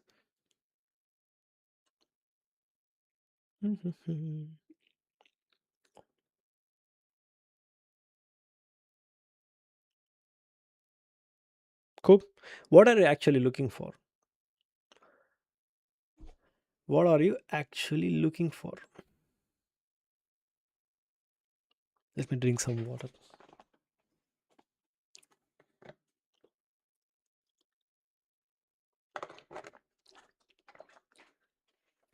What my take is, it's not really a roadmap. Your road doesn't look straight as something like this. Okay, I study this, then I study this, then I study this. No, it's a circle map where you need to cover all directions. You can maybe cover this one a little bit longer, this one a little bit shorter, but you need to cover all these directions. So it's not a like a straightforward. What are you doing with this chips, man? Have fun, have fun. The more you use it, the more happiness I get. The origin story of gRPC. I never did the gRPC. Hey, if you can learn gRPC, that's a good thing. Binge movie. It's a good platform.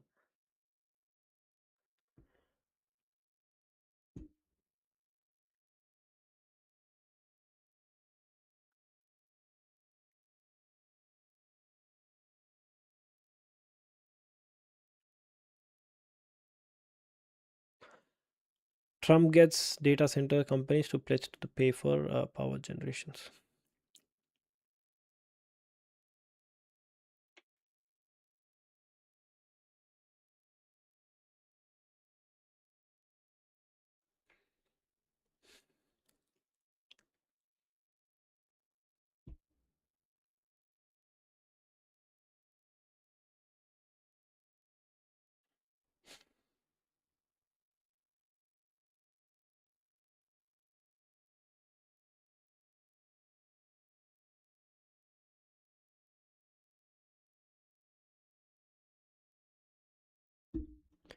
Are you guys aware about this one? March 5th.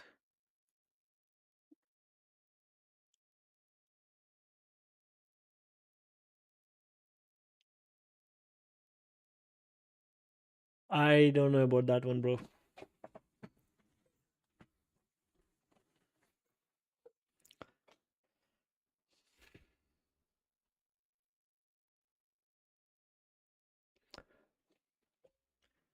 Honestly, I'm good with this one. Data centers companies to pledge to pay for the power generations. President Donald Trump is making them to pledge for them. So this is really a good take because AI and data center consumes a lot of power and water supplies, and if I don't think there are many companies which actually relies, produces electricity. So that's why they want the data center companies to actually come up with their own power production. I think that's what they said somewhere here. What's being agreed to? The agreement is quite simple, lays off 5 points. The key ones are the first three. Maybe let's use AI to summarize this.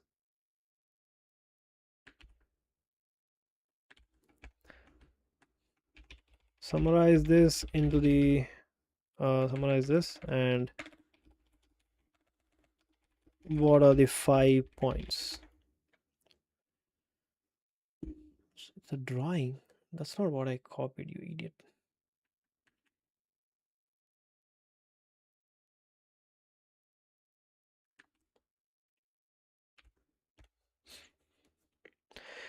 Oh, impact of AI on backend engineers. There will be an impact, bro. There will be an impact. You're not safe. If you're thinking that, okay, I'm safe being a backend engineer, no, you're not. There is some expectations. But I wouldn't be worried about it that much. So relax.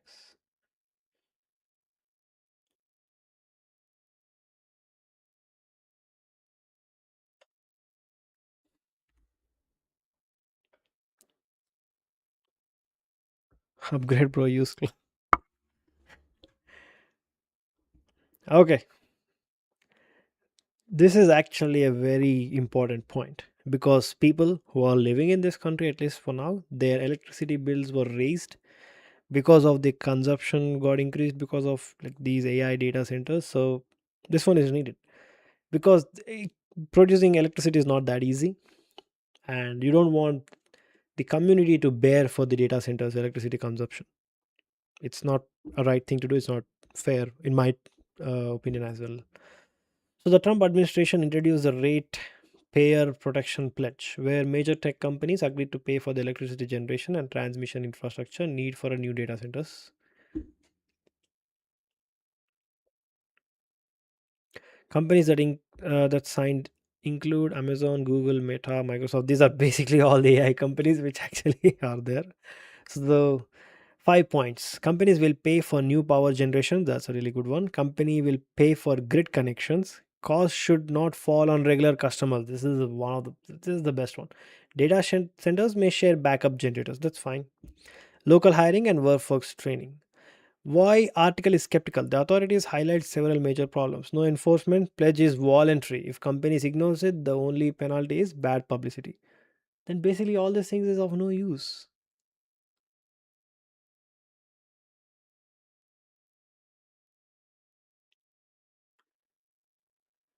They're just voluntary. It's a pledge. It's not really a legislative or something. It's just a pledge, I guess. It's like bringing in some a rule and also a loophole within that rule, and giving companies access of like what coal mines and like natural gases. I don't know how this works out. One sentence takeaway: the ratepayer protection pledge promises that tech companies will pay for the electricity for their data centers, but expects believe energy shortage, infrastructure limits, and basic economics mean consumers may still face higher electricity costs. Then what is the need of all this then? Hey Sahani, welcome to the stream, bro. Oh, you're the one who switched to Phase. I was like, what happened? Back to gaming. I did not have that thing on.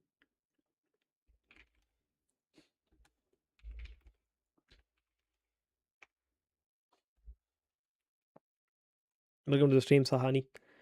What's up? When do you guys actually go to sleep generally?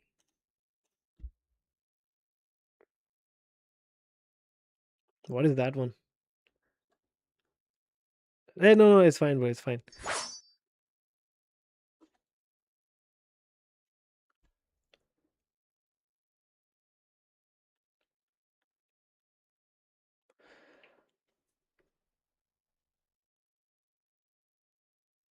How it's day around you? Because I am in US. That's my time. 1:42 p.m.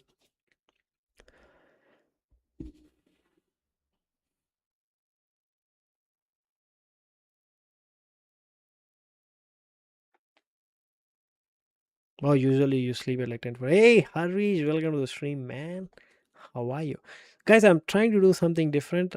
Please give me ideas.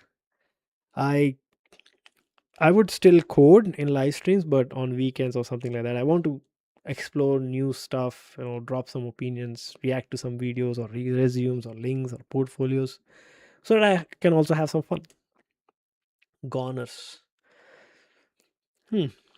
The underwater as creative direct. I saw one post which I felt interested. Where is it? Looks like torrent files. Yeah, the site was never updated. But again, this is like the minimalist site. It looks fine for me. They're not really advertising for like an awesome UI, but the news you can see like it's really updated. Have you done masters in US or direct? Masters.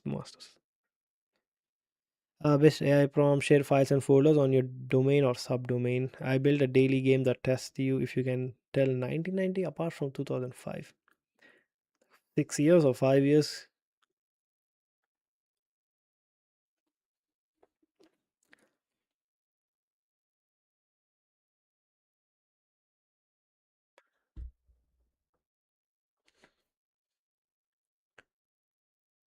A farewell code for code reviews.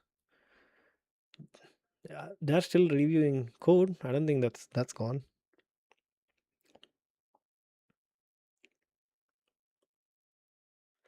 Play higher lower game. What is that one?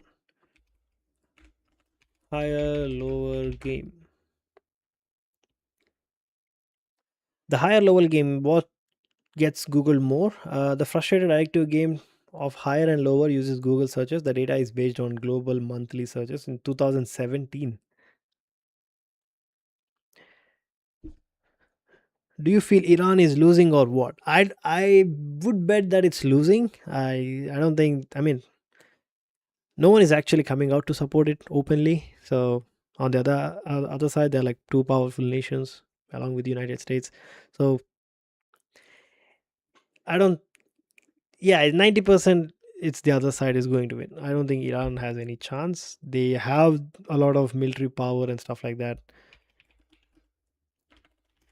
and but they're on the losing side for now. And again, I don't think in war even US is also taking a hit economically. The gas prices are actually increased. It was 2.2 or 2.3 in my area, but now it's 2.9 or 3.1. So we can clearly see, yeah, but obviously the bigger loss is in Iran. I don't know if what happens in the future. Every hour some big news is coming up. Unless other countries do not involve, no hope. Job market in US is full of full stack backend and front end engineers. What should we learn apart from frameworks so that we can get selected in the job interviews? Let me read that question one more time. Job market in US is for full stack backend or front end engineers. What should we learn apart from frameworks so that we got selected in interviews in remote jobs? Frameworks are gone. No one is actually worried about React or Angular or whatever it is. The framework wars or itself is gone. So it's all about full stack developers now. Everyone is a developer. If you feel like, oh, I just know Angular, I don't know React, then that's not good. Everyone is a developer now. So yeah, you're a full stack dev, but you either need to enhance and deal with AI tools. Maybe you don't know how to build an AI model, but you know how to use it. Along with your coding, you need to know how to integrate it with your apps or other apps. I would say if I were given an interview, they are mostly expecting me to prove what I can do with AI, that I can increase my productivity, I can increase efficiency. That's the one thing they expect, and along with AI, it's basically how you can upskill yourself. That's what they want now. They want you as a person to use AI to build tools for them quickly. Generally, how they deliver cooking gas, like in US. In US, we have piped connections, bro. So I'll show it to you. US homes gas connection. So every home will have gas, electricity, internet, and sewage, water. These five connections will be underground.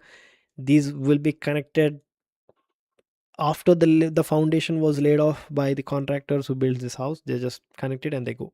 The gas providers are like county based. Every county will have their own like gas providers, and you cannot really switch them, you cannot really change them. It's just that they are the only one. Even coming for the internet, yeah, internet is also the same. So we have only two providers.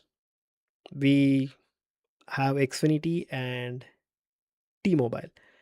But Xfinity also is the one who provides fiber, like the cable one. The other providers, they would just provide like the wireless fiber, which is not that reliable for gaming or stuff like that. So even they have some monopoly in some like counties. Counties is nothing but like a smaller, like a legislative area in a town. It's called as counties. So in some counties, Xfinity cannot go and sell their internet. In the same way, other internet providers cannot sell their stuff here. It's like they have two or three providers at the max. Oh,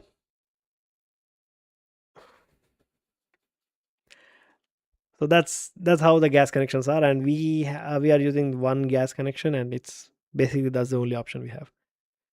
But it's convenient, I guess. We don't have to worry about filling our gas tanks and switching, changing the cylinder once a 3 or 4 months. It's convenient. Okay, when will you build projects instead of yapping? Evil within 5062. When it Oh, you're new to the channel, so that's why you're talking. Okay, you're being this rude. Okay, evil. Normally, that's the one I would do. I just finished few projects. Expandify UI, AI based US Bank parser. This AI Relangi Mama, this speak command, this chatbots. Everything is my own projects now. So I build all those things. I didn't really read your message for some reason. I skipped it. So I didn't stream for few days because of I was a bit busy. So this is a weekend stream. In weekend I don't really do a much code. It's just that we communicate, we talk with my community, we read some news. That's something like that. So yeah, I would say that. Yeah, previously we were discussing about a project called Anti-Docker, but we figured out there is an existing project for that. But most of my projects are not like satellite communication or something. It's just that the projects which help me. I have an AI editor. While I'm speaking, it would record my clips and it would upload it to YouTube. It uses AI, obviously. This railing imama, the speak command, the GIF command, which you just saw, everything was custom built. Oh, it's not really clickbaits. Probably I might need to. Most of my viewers know that this is a weekend stream, so it's mix of all. But I'm not really doing any coding, so I might need to update that title. Studio.youtube.com. Texas Cowboy. Look at this not HR spamming all GIFs. What are you working on office? In my office? We are working on a product. I don't think I can reveal much more information. It's a product which helps adjusters in an insurance firm to deal with their claims. Suppose if you are in my place and looking for some good remote US Europe jobs, you have good understanding of MERN, build some real awesome projects, done great contribution. What will you do for? So you want to find a remote jobs. Honestly speaking, is networking, bro, and some luck and fate. So you cannot do that alone unless you have a ton of luck. So I don't think I have any luck, so I just forget about that option.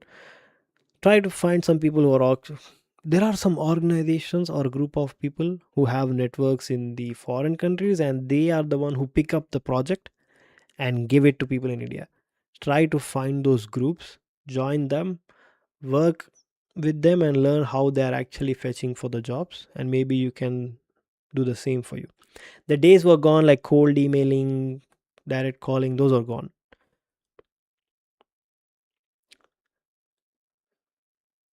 What is happening with the GIF? Every GIF will be stored, no worries. You will see your GIF. It's queued so that a GIF cannot be randomly replaced. So evil within, I don't expect you to be not rude because your name has evil inside you. But again, that's the GIF command. That's also one of the project which I built. If you like my stream, something's going to happen. It is also the code which I wrote. Yeah. I turned on the PC down below, but it's not, I guess it didn't turn on.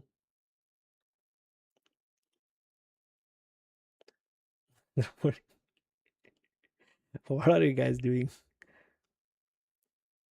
I think this is the one I use. Probably I can try Quinn 3.8b. Do they have that model in 3.59b updated 14 hours ago? Let's see how that it. I don't think I can load this with the GPU I have. Classic GIF.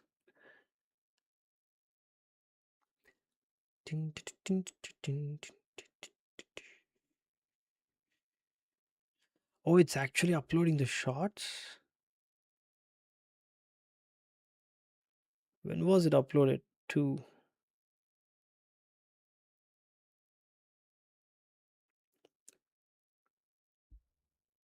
Oh, higher level game. I totally forgot about it. Sorry. Yeah, classic. Beat the block. Classic. Let's go with classic. Huh? What is this one? Okay. I would say lower. I would say lower for this one because WWD is not actually boxing. Lower. Oh, it's higher. Damn. Damn. Okay. Okay. The Rolling Stones. What is this one? Average monthly turns and Pringles. I have no idea what are these about. I have no idea what are these about. The Rolling Stones has 65,000 monthly search. Pringles. So this is like what 2007. Is Pringles even a thing in 2007?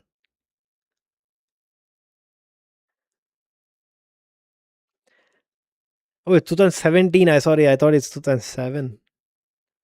I'm a third year undergrad and really worrying about my future. That's what I'm trying to do. That's why thinking to Golang. Why are you doing Golang then? Golang has no jobs, bro. Maybe try for Rust. Maybe people might hire you for Rust. But why were you doing Golang? I don't think anyone. There are not that many jobs with Golang. This needs a lot of you know information, bro. I don't know about soccer or football in general. Yeah, Golang has its own niche. Either you need to be like super good at them in order to actually find a job. But if you're third year undergrad, I don't think you have that much experience. Then don't risk yourself trying to learn something which has no future. Sorry, they do have future.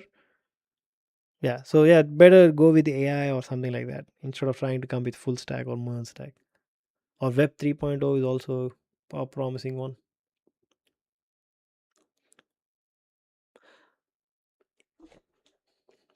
AI engineers will be the last job. Let's try to look at this one. AI engineers will be the last job.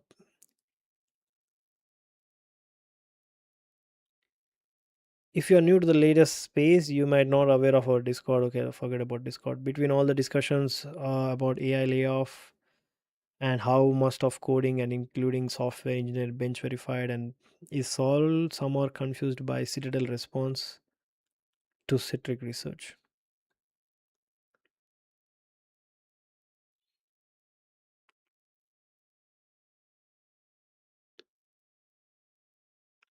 Oh, it's totally true. AI is only being used in like software development as of now. No other sector is actually using like AI. Maybe they will be coming up with AI, but we can clearly see based on this chart, software engineering has implemented like what 50% like usage. Back office automation. Automation was the one thing AI could have been really good at. But for some reason, no one is actually using AI for automation. It's just too expensive because every step needs to be calculated and with when model consumes that much of energy to just move a little bit of mouse, then that where the issues begin.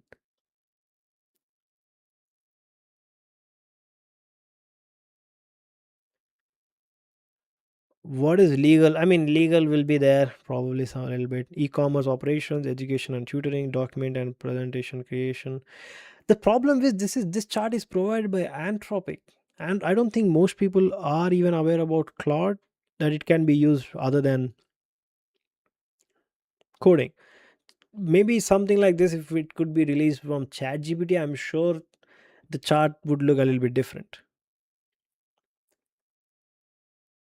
This is coming from Anthropic. No one is using Claude for other stuff. Most people use ChatGPT for like legal, customer service, email modifications, or Gemini because they got like Gemini in Gmail. I don't think anyone would use this, but it's an interesting take. Other than software engineering, most things are like fine for now, but next 5 years we'll get to see the real output.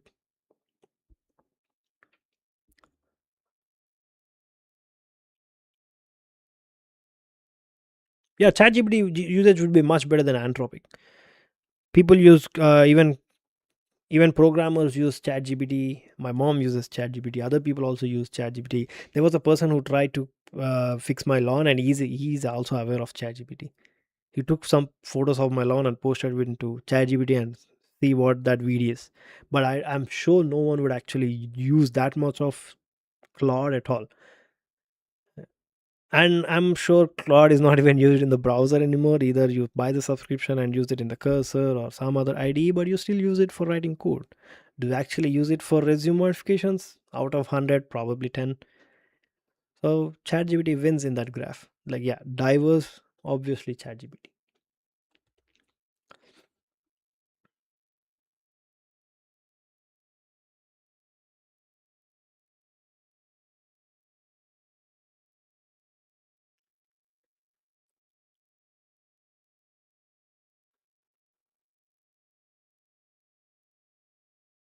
Pure PHP. Oh, sorry. Did you mention your tech stack? The one which I deal with my work. I just said that Angular, Python, AWS. That's one app. Oh, MongoDB. That's like one app. The other one is Java, Oracle, .NET. I don't deal with .NET. I deal with Java, Oracle, and these other four. We use Figma for UI if you care about it. We also have some self-hosted servers. We rarely touch them, but sometimes.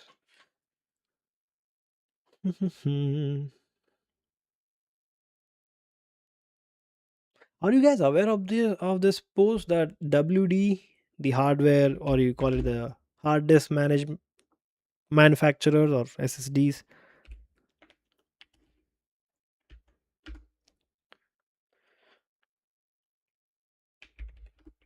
I heard all of them were like sold out. Yeah, Western Digital WD has announced that its hardware production for the entire year 2026 is completely sold out. We are Thanks for the like. We are still in like what March 7th, and this was posted like in February. We didn't even enter into 2026 that early, and most people are like buying all the stuff for like what hard drives. Thanks for the like. Welcome to the stream, Deepan. Hi. So obviously AI is the one, the biggest blame in it. They want obviously hard drives to load information. Thanks for the likes, man. Are people actually liking the stream now after you saw that animation? Welcome to the stream. 1 TB SSD was like 10K 1 year ago, and now it's like 115 to 17K. Huh? I don't think. Oh, yeah, because of the demand has increased, and WD was like is a big company just like Seagate. I think WD is a little bit bigger in the global market, and if they are sold out, then in the next 2 years, the hard drives, SSDs, the prices are going to be increased. Long term scarcity, that's the one I'm worried about. Agreements are already in place for 2027 and 2028, including the supply constraints will last for several years. This is the problem when only few companies produce hardware. Even Nvidia actually stopped producing, graphic cards. They said that until the next 3 years, there won't be a new 6080 or 6090 cards. It's 5080 is the last one they are developing right now because they get more money developing AI based hardwares or GPUs instead of trying to spend money on research and development for gaming GPUs. Thank God I bought my laptop early. I would have said the same.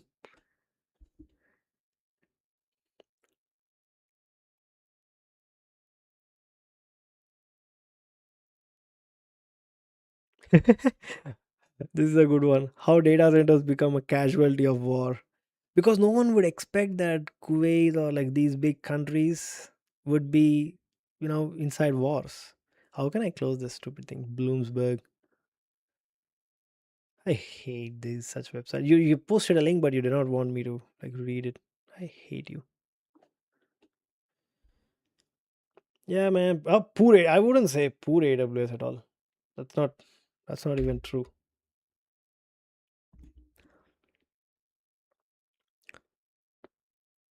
You're leaving, bro.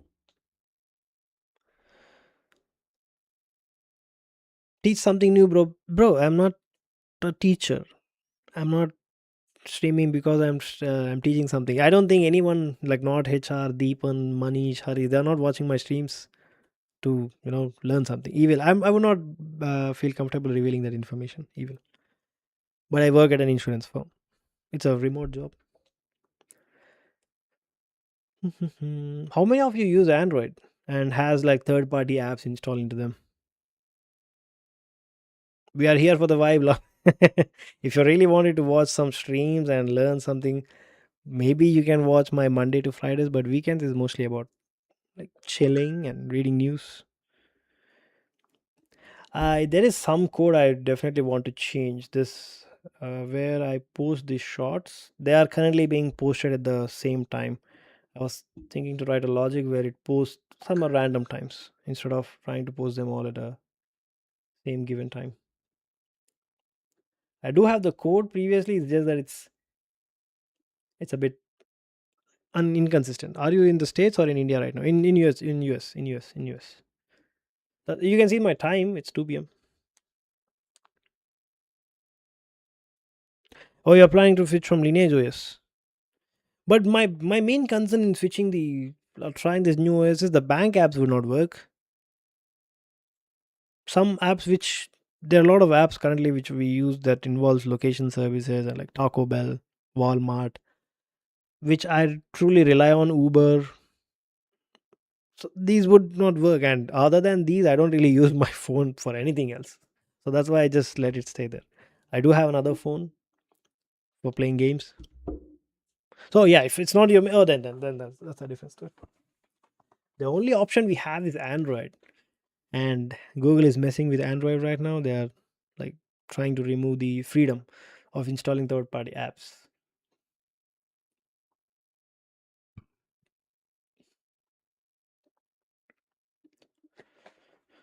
I read about it someday. Google Android uh, new rules for third-party installation.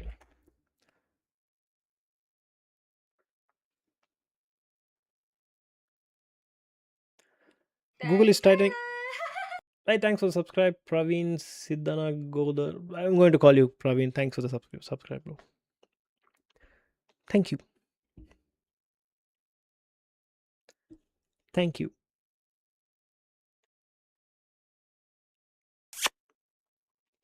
So, beginning in late 2025 2026, Google is tightening Android third party installation rules to improve security because this is the biggest dog shit I've ever heard.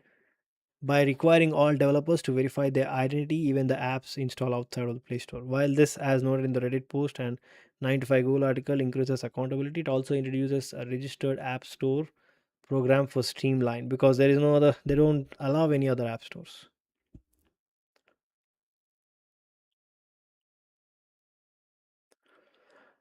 With developers' verifications, Google Envy threatens to dismantle Android Open legacy. Questioning remains as Google prepares a lockdown Android app distribution in the name of security.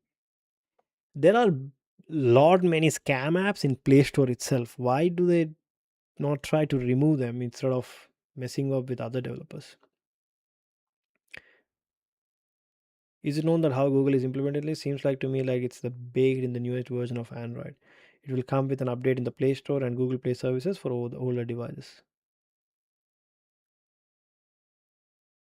Yeah, if Google really does this thing, then there is no meaning for using Android anymore. It's just goes and you know it's better to just stick with iOS at this point. Okay, what's happening in the chat? Planning on switching to okay, that's done. Bro, you won in life. You buy a house in US soon. Buy Tesla, by the way. I've why do you think I why do you think I won in life? Just give me one reason. Why do you think I won in life? I don't really have that much money, bro. I'm this poor that this mouse pad I got in India in 2018, I'm using the same mouse which I bought in India 2020 or 20. This is the same headphones. These were bought in 20 during COVID times. I carried all this stuff to US. I'm still using the same. I wouldn't call myself that rich. And I know Tesla is a great car, but it's not really that worth it to buy a Tesla just because I'm in US. I would be buying some a lot cheaper car.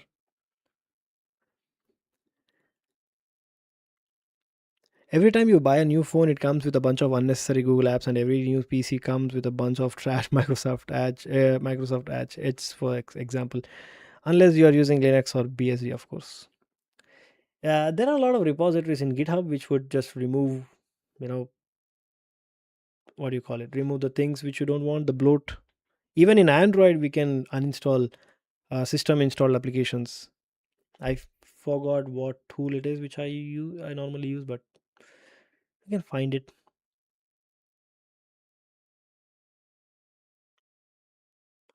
So this is one of the project I wanted to build, but let's see what's happening here. Oh, did the model load? Right, it loaded. Let's see how it works.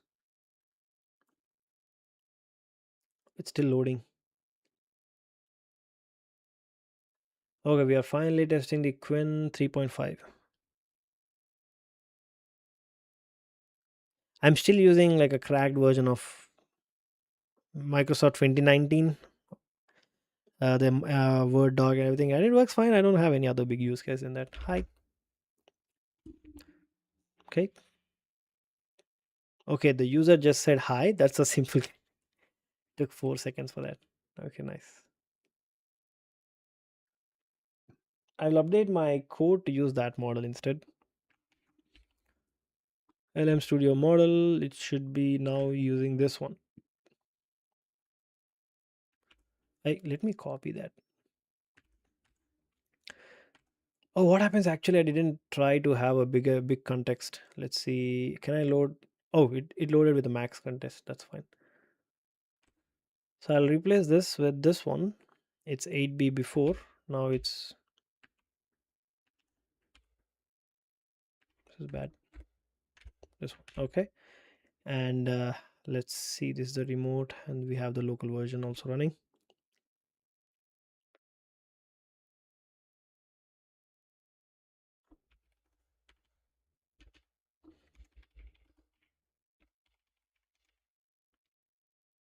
How is work life? It's awesome. The way where I work, it's really awesome. There is,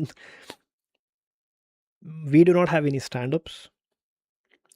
That's a good point. And we our manager is great. He doesn't do, what do you call it, micromanaging and stuff like that. He would assign like a 20 to 30 tasks, and he will just leave you alone. All you have to do is just finish up those tasks, take peer reviews, mail merges, merge those PRs, be in the meetings whenever necessary. I don't have any advertised LinkedIn, bro. My LinkedIn is dead. I don't use that platform at all. The platform I use is Twitter, Discord, YouTube. So in the shorts where we upload the YouTube, where is the YouTube py? Somewhere here. Yeah, I do write blogs, not anymore, but yeah, I would update that eventually. So I was thinking that this is the one I tried previously. Publish next, publish time.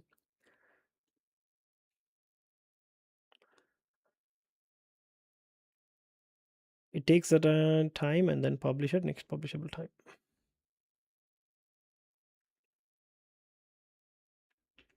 I think I'll just post the shorts all together, and we'll see what happens from there.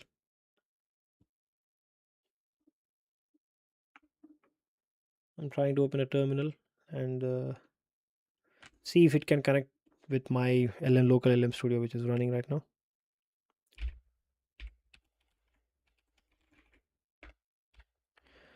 What is it called? Activate python main.py. Okay, I should have my token. There is nothing complicated in that.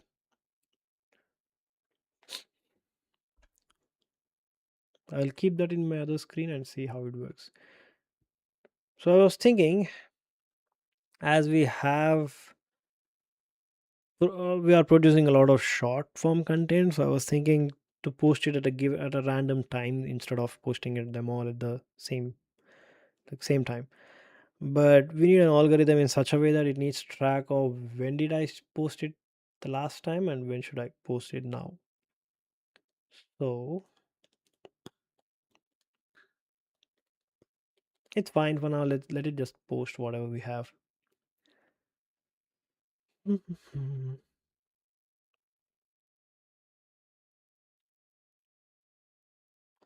Clothes may become smarter than you.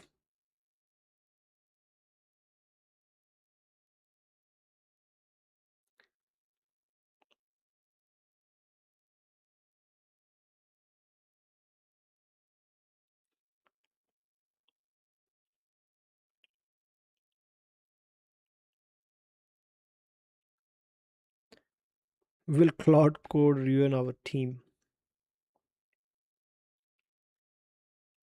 Yeah, money still streaming. You wanted me to turn off my stream or what? Why do you hate me so much, man?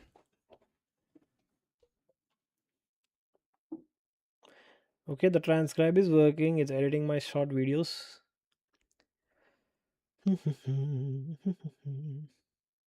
Do you guys know that China electricity production? I saw an article a few days ago where China has actually overtaken the production with solar.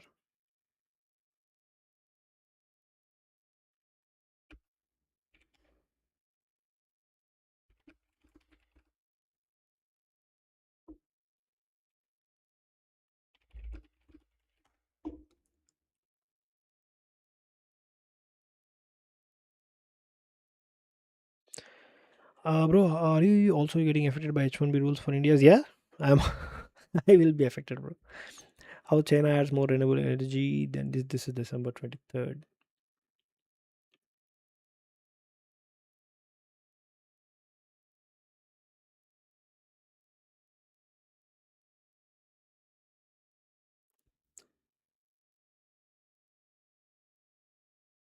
Yeah, this is the one. China's solar power generation overtakes wind for the first time.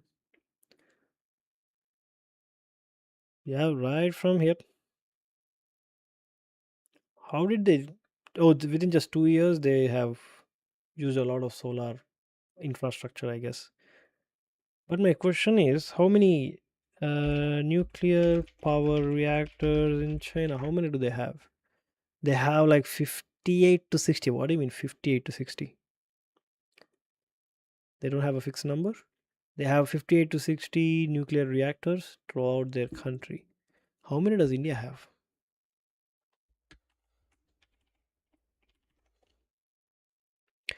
As in 2026, India operates 25.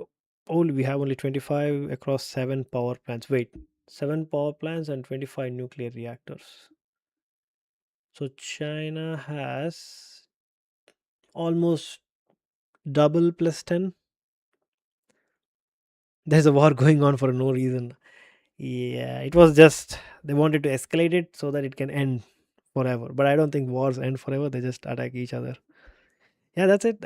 That's how the wars are made, man. Every war has the same story.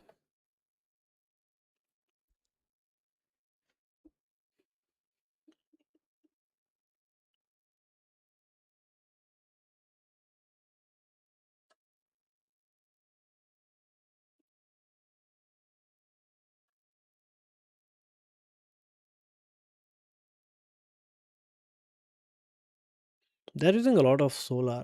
What does it? What are they planning for? They have. Are they? Maybe they are saving the like resources for future. Maybe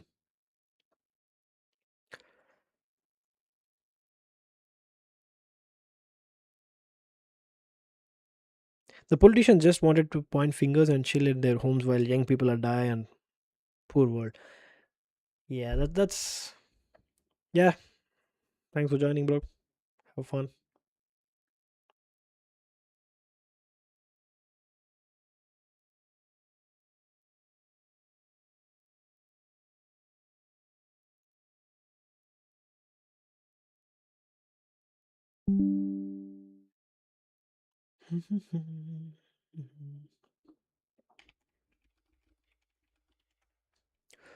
Let's try to see what it was a justification to actually have a war between these two countries.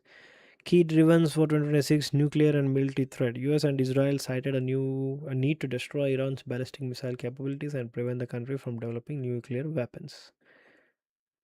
Okay, regional instability. The action targets Iranian backed militias and terror armies operating in the Middle East. Regime change or liberation. Yeah, looks like the current leader is what, like 50 years, probably something like that. Political figure. Some justifications included claim that Iran attempted to interfere in US elections. Yes, I cannot stay here forever, bro. Trump ever changing rationale of war on US on Iran.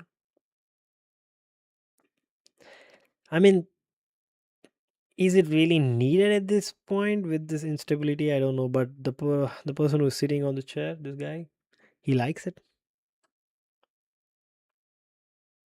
That's exactly what he wanted. So, and that's what people also voted for. That so I mean, he's doing whatever he's supposed to do.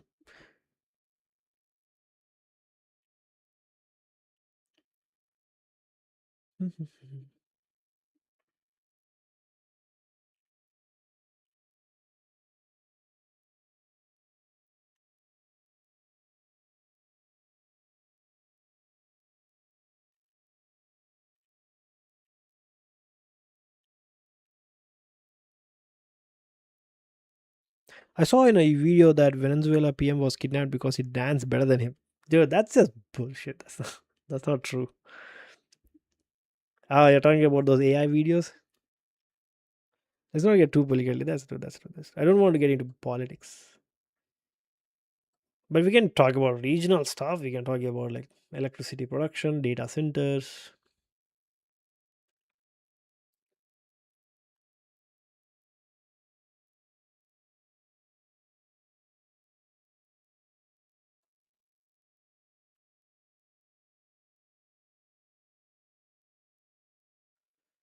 If you're paying for detection dictation software, why? Handy Computer is free, includes excellent open source models, runs locally, works exactly the same as those charging subscriptions, and sending everything you need to Handy. Speak into any text field. Speak into any text field. Hello, I'm CJ. Speak and release, and Handy will paste whatever you said into the text field you're typing into. Let's take a look at the settings menu for Handy, and it's really simple. You have a push to talk mode that you can enable, and this is enabled by default, so you press and hold the keys. Or alternative. Let's talk about what Oracle is doing for living. Hey, that's true. Oracle,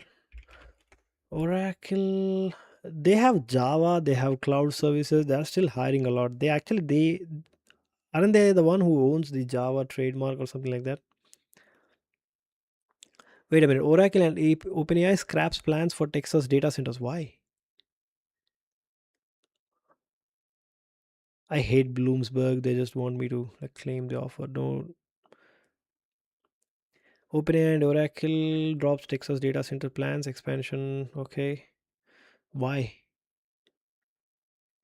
That means they're breaking off. The capacity will now be fulfilled at one of the other data center campus being built. A source familiar within the matter told Reuters on Friday. The companies had announced plans for additional potential expansions for 600 megawatts.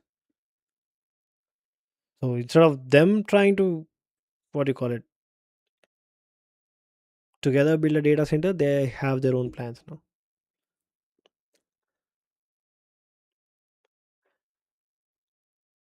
But what actually brings money in Oracle? Oracle, have you visited Las Vegas? No, bro. What does Oracle do? Oracle Corporation is a major technology provider that simplifies database software, cloud infrastructure, and enterprise software applications. Probably there are a lot of companies who still are using Java and they provide cloud infrastructures for their Java based applications and Oracle databases. Oracle is literally like Red Bull. Is it that big of a company, man? It's a massive company that creates and supports a myriad of data centric softwares and hardware. Biggest competitor is obviously Microsoft, Amazon, and Google and SAP. That's what they do for the living. Yeah, turning off the JavaScript is fine, but it's just that's avoid Bloomsburg, bro.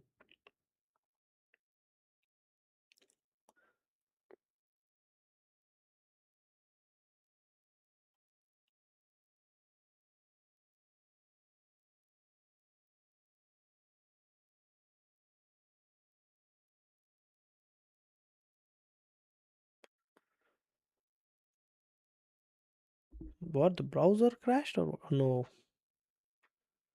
There's another link. Average engineer stack.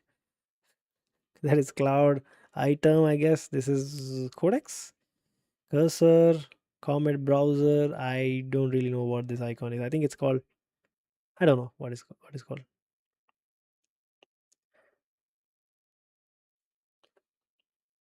What language is it written? It's written in Rust and TypeScript. All the Rust fans, I actually have some project to share about now. Press and configure. What exactly is it using? Is it using Whisper? It's a Tau. It's written in Tauri.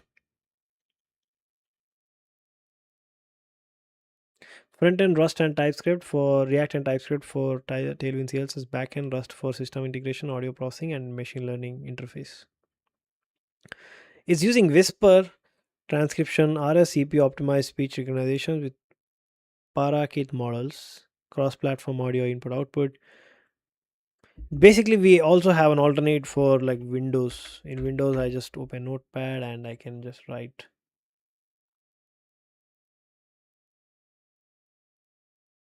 Why is Notepad is updating? Notepad. Okay, now it's okay. I can just say I press like start and H, and I can like type now just by speaking. Like, how are you guys? What are you doing? I really use this a lot. It works amazing. But looks like you can bring the same functionality using an open source model. But I don't justify paying for this. I didn't pay for any of this. But you're right, Notepad actually has some AI in here. What does it do? Summarize, make shorter, make longer, change tone, change font. These are all reasonable, man. I don't hate these features. You know what? I really like AI keyboards because while you're trying to type something and you wish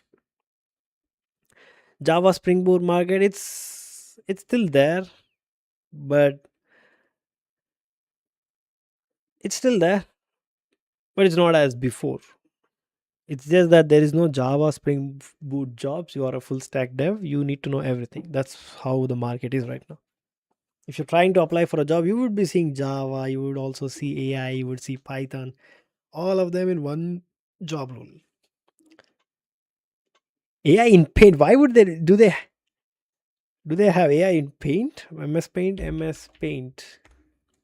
I don't think they have AI in Paint. What it will do in Paint? I don't see a Copilot icon, so looks like they do not have AI in Paint. Oh, they have it. They have it. Copilot. Okay, image creator, generative arrays, remove background. I mean, yeah, these are useful. These are definitely useful. Imagine this. Let's say I'm not an artist, but let's say I draw a tree and I'm giving a presentation. I draw a tree. And this is a car. Let's suppose this is like these wheels. I'm going to use like Copilot. Uh, okay, it's not going to improve this. Let's see. It needs me to sign in. Obviously, that's expected. I don't.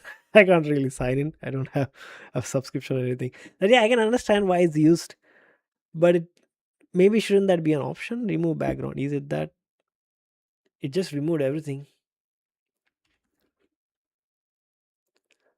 Generative arrays. Let's see. I want to remove this circle. Okay, this is free, I guess. It's taking some time. It did not remove anything. It did not remove everything. So let's see. This I didn't really draw it up properly, so I'm going to remove this section. At least try to remove this. Why would you create image in Paint? Who knows? It didn't remove it. So yeah, obviously it's in a much worse state. These are supposed to be working like what 1 year ago. Sad, sad Microsoft. I didn't expect them to have this. I mean, if you're having the AI integration, why is it that hard to remove this section? What model are they using actually? Why do you create images in Paint? We don't know. Just like how I use Golang instead of Rust, even though people use a lot of Rust. In the same way, some people might want to use image Paint instead of Photoshop. Who knows? I said it is trash. Yep. I didn't expect that to be this trash. I was expecting maybe what are the feature sets they have that would be working fine, but looks like they are not working. Very sad, man.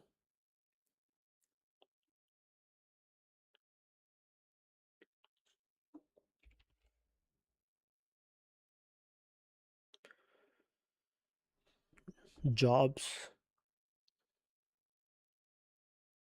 Maybe you guys can find some of the jobs here.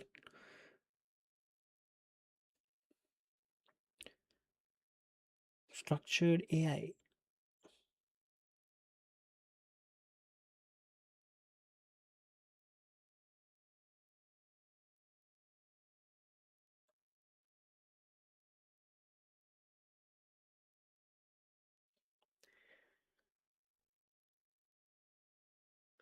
Any way to keymap Copilot key is the most useless key in my keyboard. I don't have that keyboard. Oh, you're talking about a laptop. You have a laptop, I guess.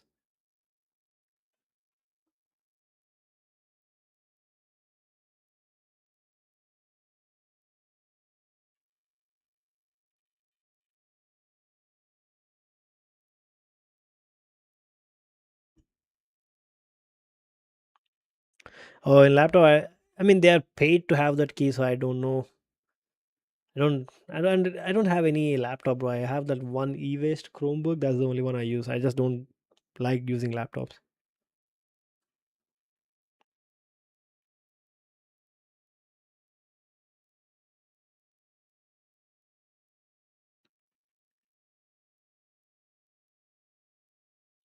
Yeah, dude,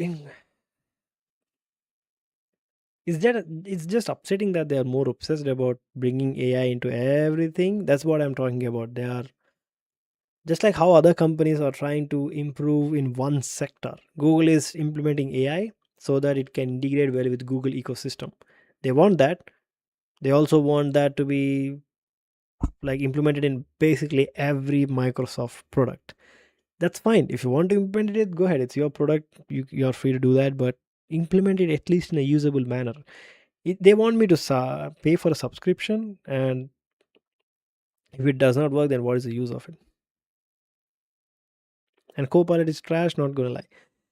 For $10, I wouldn't really call it a trash, but again, yeah, if you with Codex, I don't think it's worth to pay the extra $10 and just go with Codex.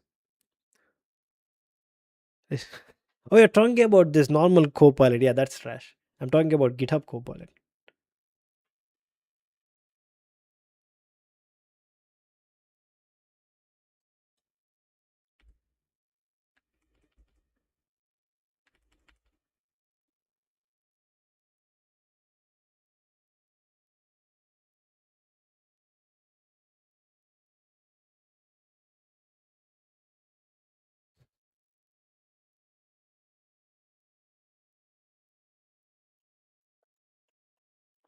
They didn't understand the integration properly. It's just that when if let's say I want to summarize something in this screen, and I'm not really using Edge anymore, but if they want to summarize, it would open up an instance of like another browser ish tab. I just removed Copilot in my like this machine.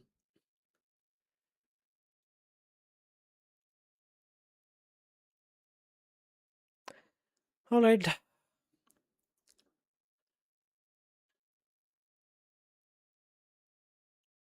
If not for coding, what are my options? I don't know what should I do. I don't think I can like code for like throughout my entire life. So what should I do?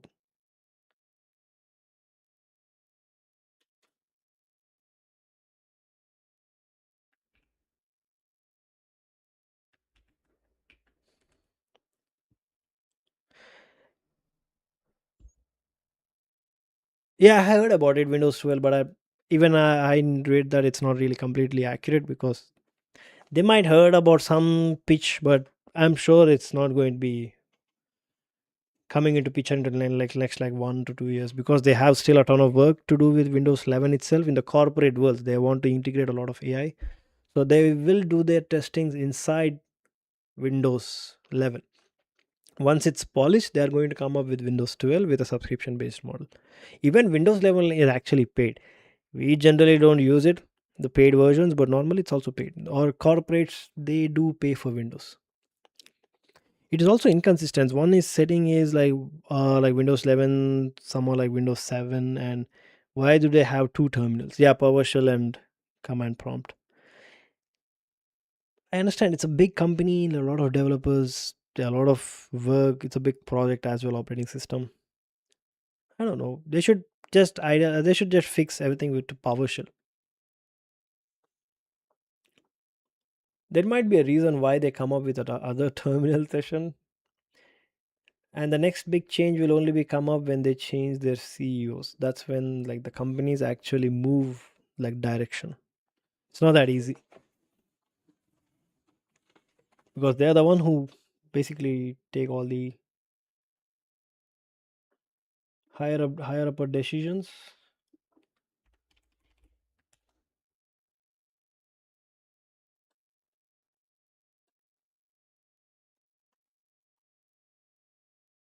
Yeah, meanwhile, yeah, that's how it is, man. If one day that day comes where Windows wants us to pay for subscription, there will be like a ton of, easily 10 to 20% of people is just going to use like install Linux the next day. And there will be like wipe coded projects which comes up to help you how to install like Linux projects.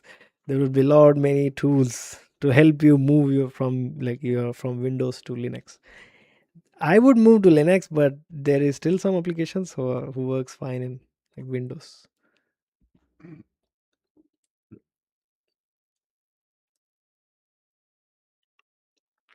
FreeBSD. What are you going to do with FreeBSD?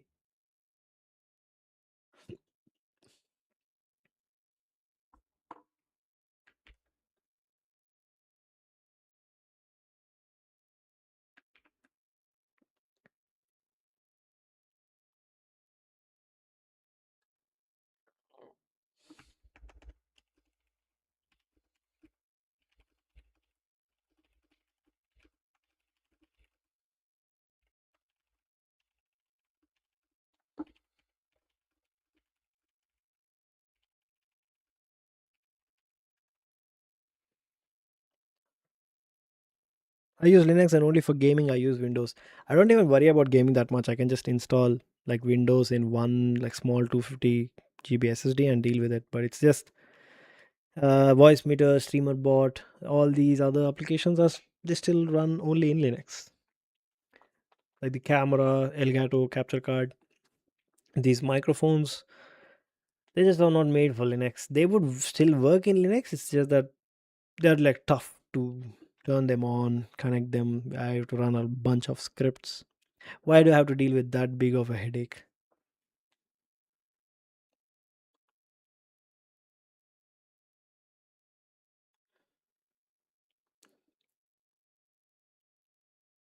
Need to manually install drivers. Don't even get me started, bro.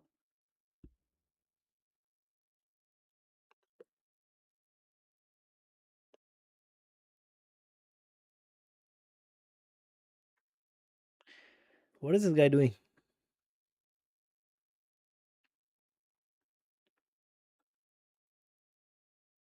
Is he playing songs? Or probably that's the app they're building, I guess. I have never tried FreeBSD, so I won't even pretend that I know about them.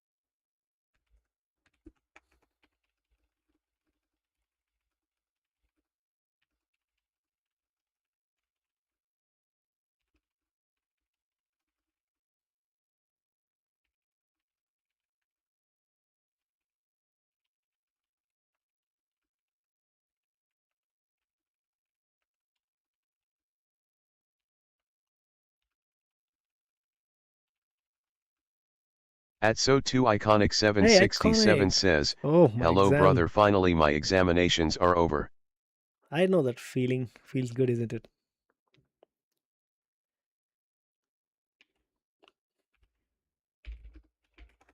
How are you guys actually fixing this invalid JSONs? Invalid JSON LM Studio errors. Genuine. What is that one?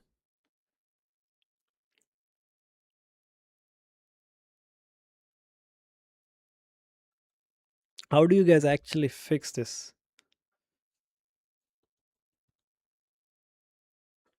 What are you doing right now? We are just yapping about different things. It's just that there is, this video editor project. It works fine, but the moment I change the model, we can see the JSON payload. Honestly, looks fine for me, but it's just unable to get it.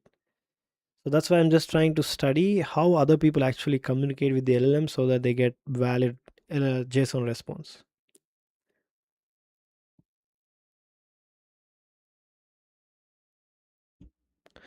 As you run out of ideas, try different Linux distros in a virtual machines. I don't even want to spend that time, bro. Uh, I, I have no idea. Probably I'm thinking to do some DSA. I know you hate it, even I hate it too, but like basic stuff, I think I have like 2 pointers, some to some extent, so that I know some basics.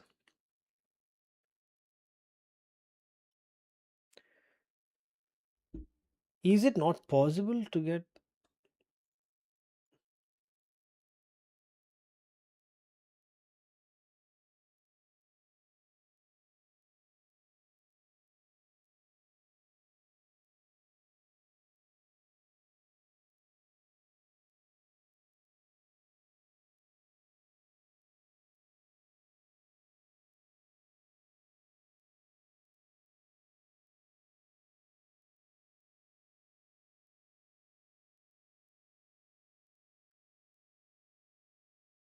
No model loaded.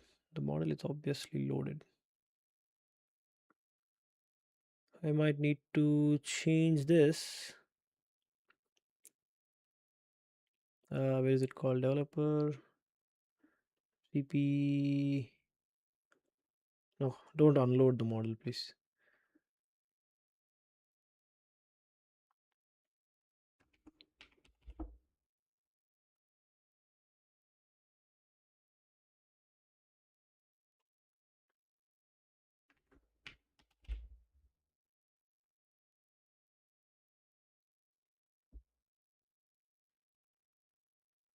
College credits.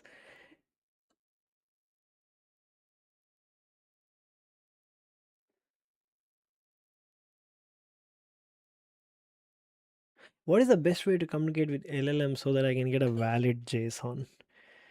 Some reason I'm not getting a valid JSON.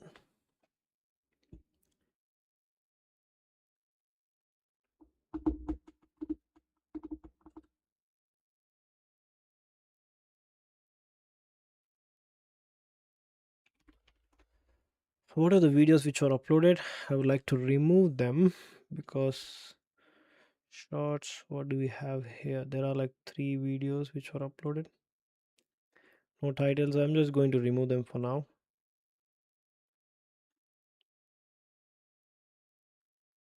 Yeah, okay. These are fine so far.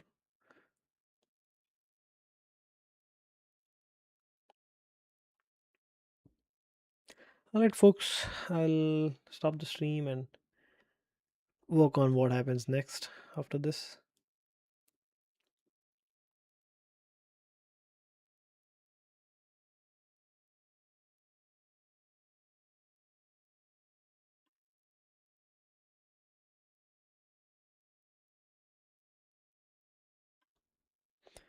What is the best way to communicate with an LLM model that would return in a valid JSON? Probably they just cannot write JSON anymore. That's one case. We gotta check. Anyways, thanks for joining. See you again next time. Bye bye.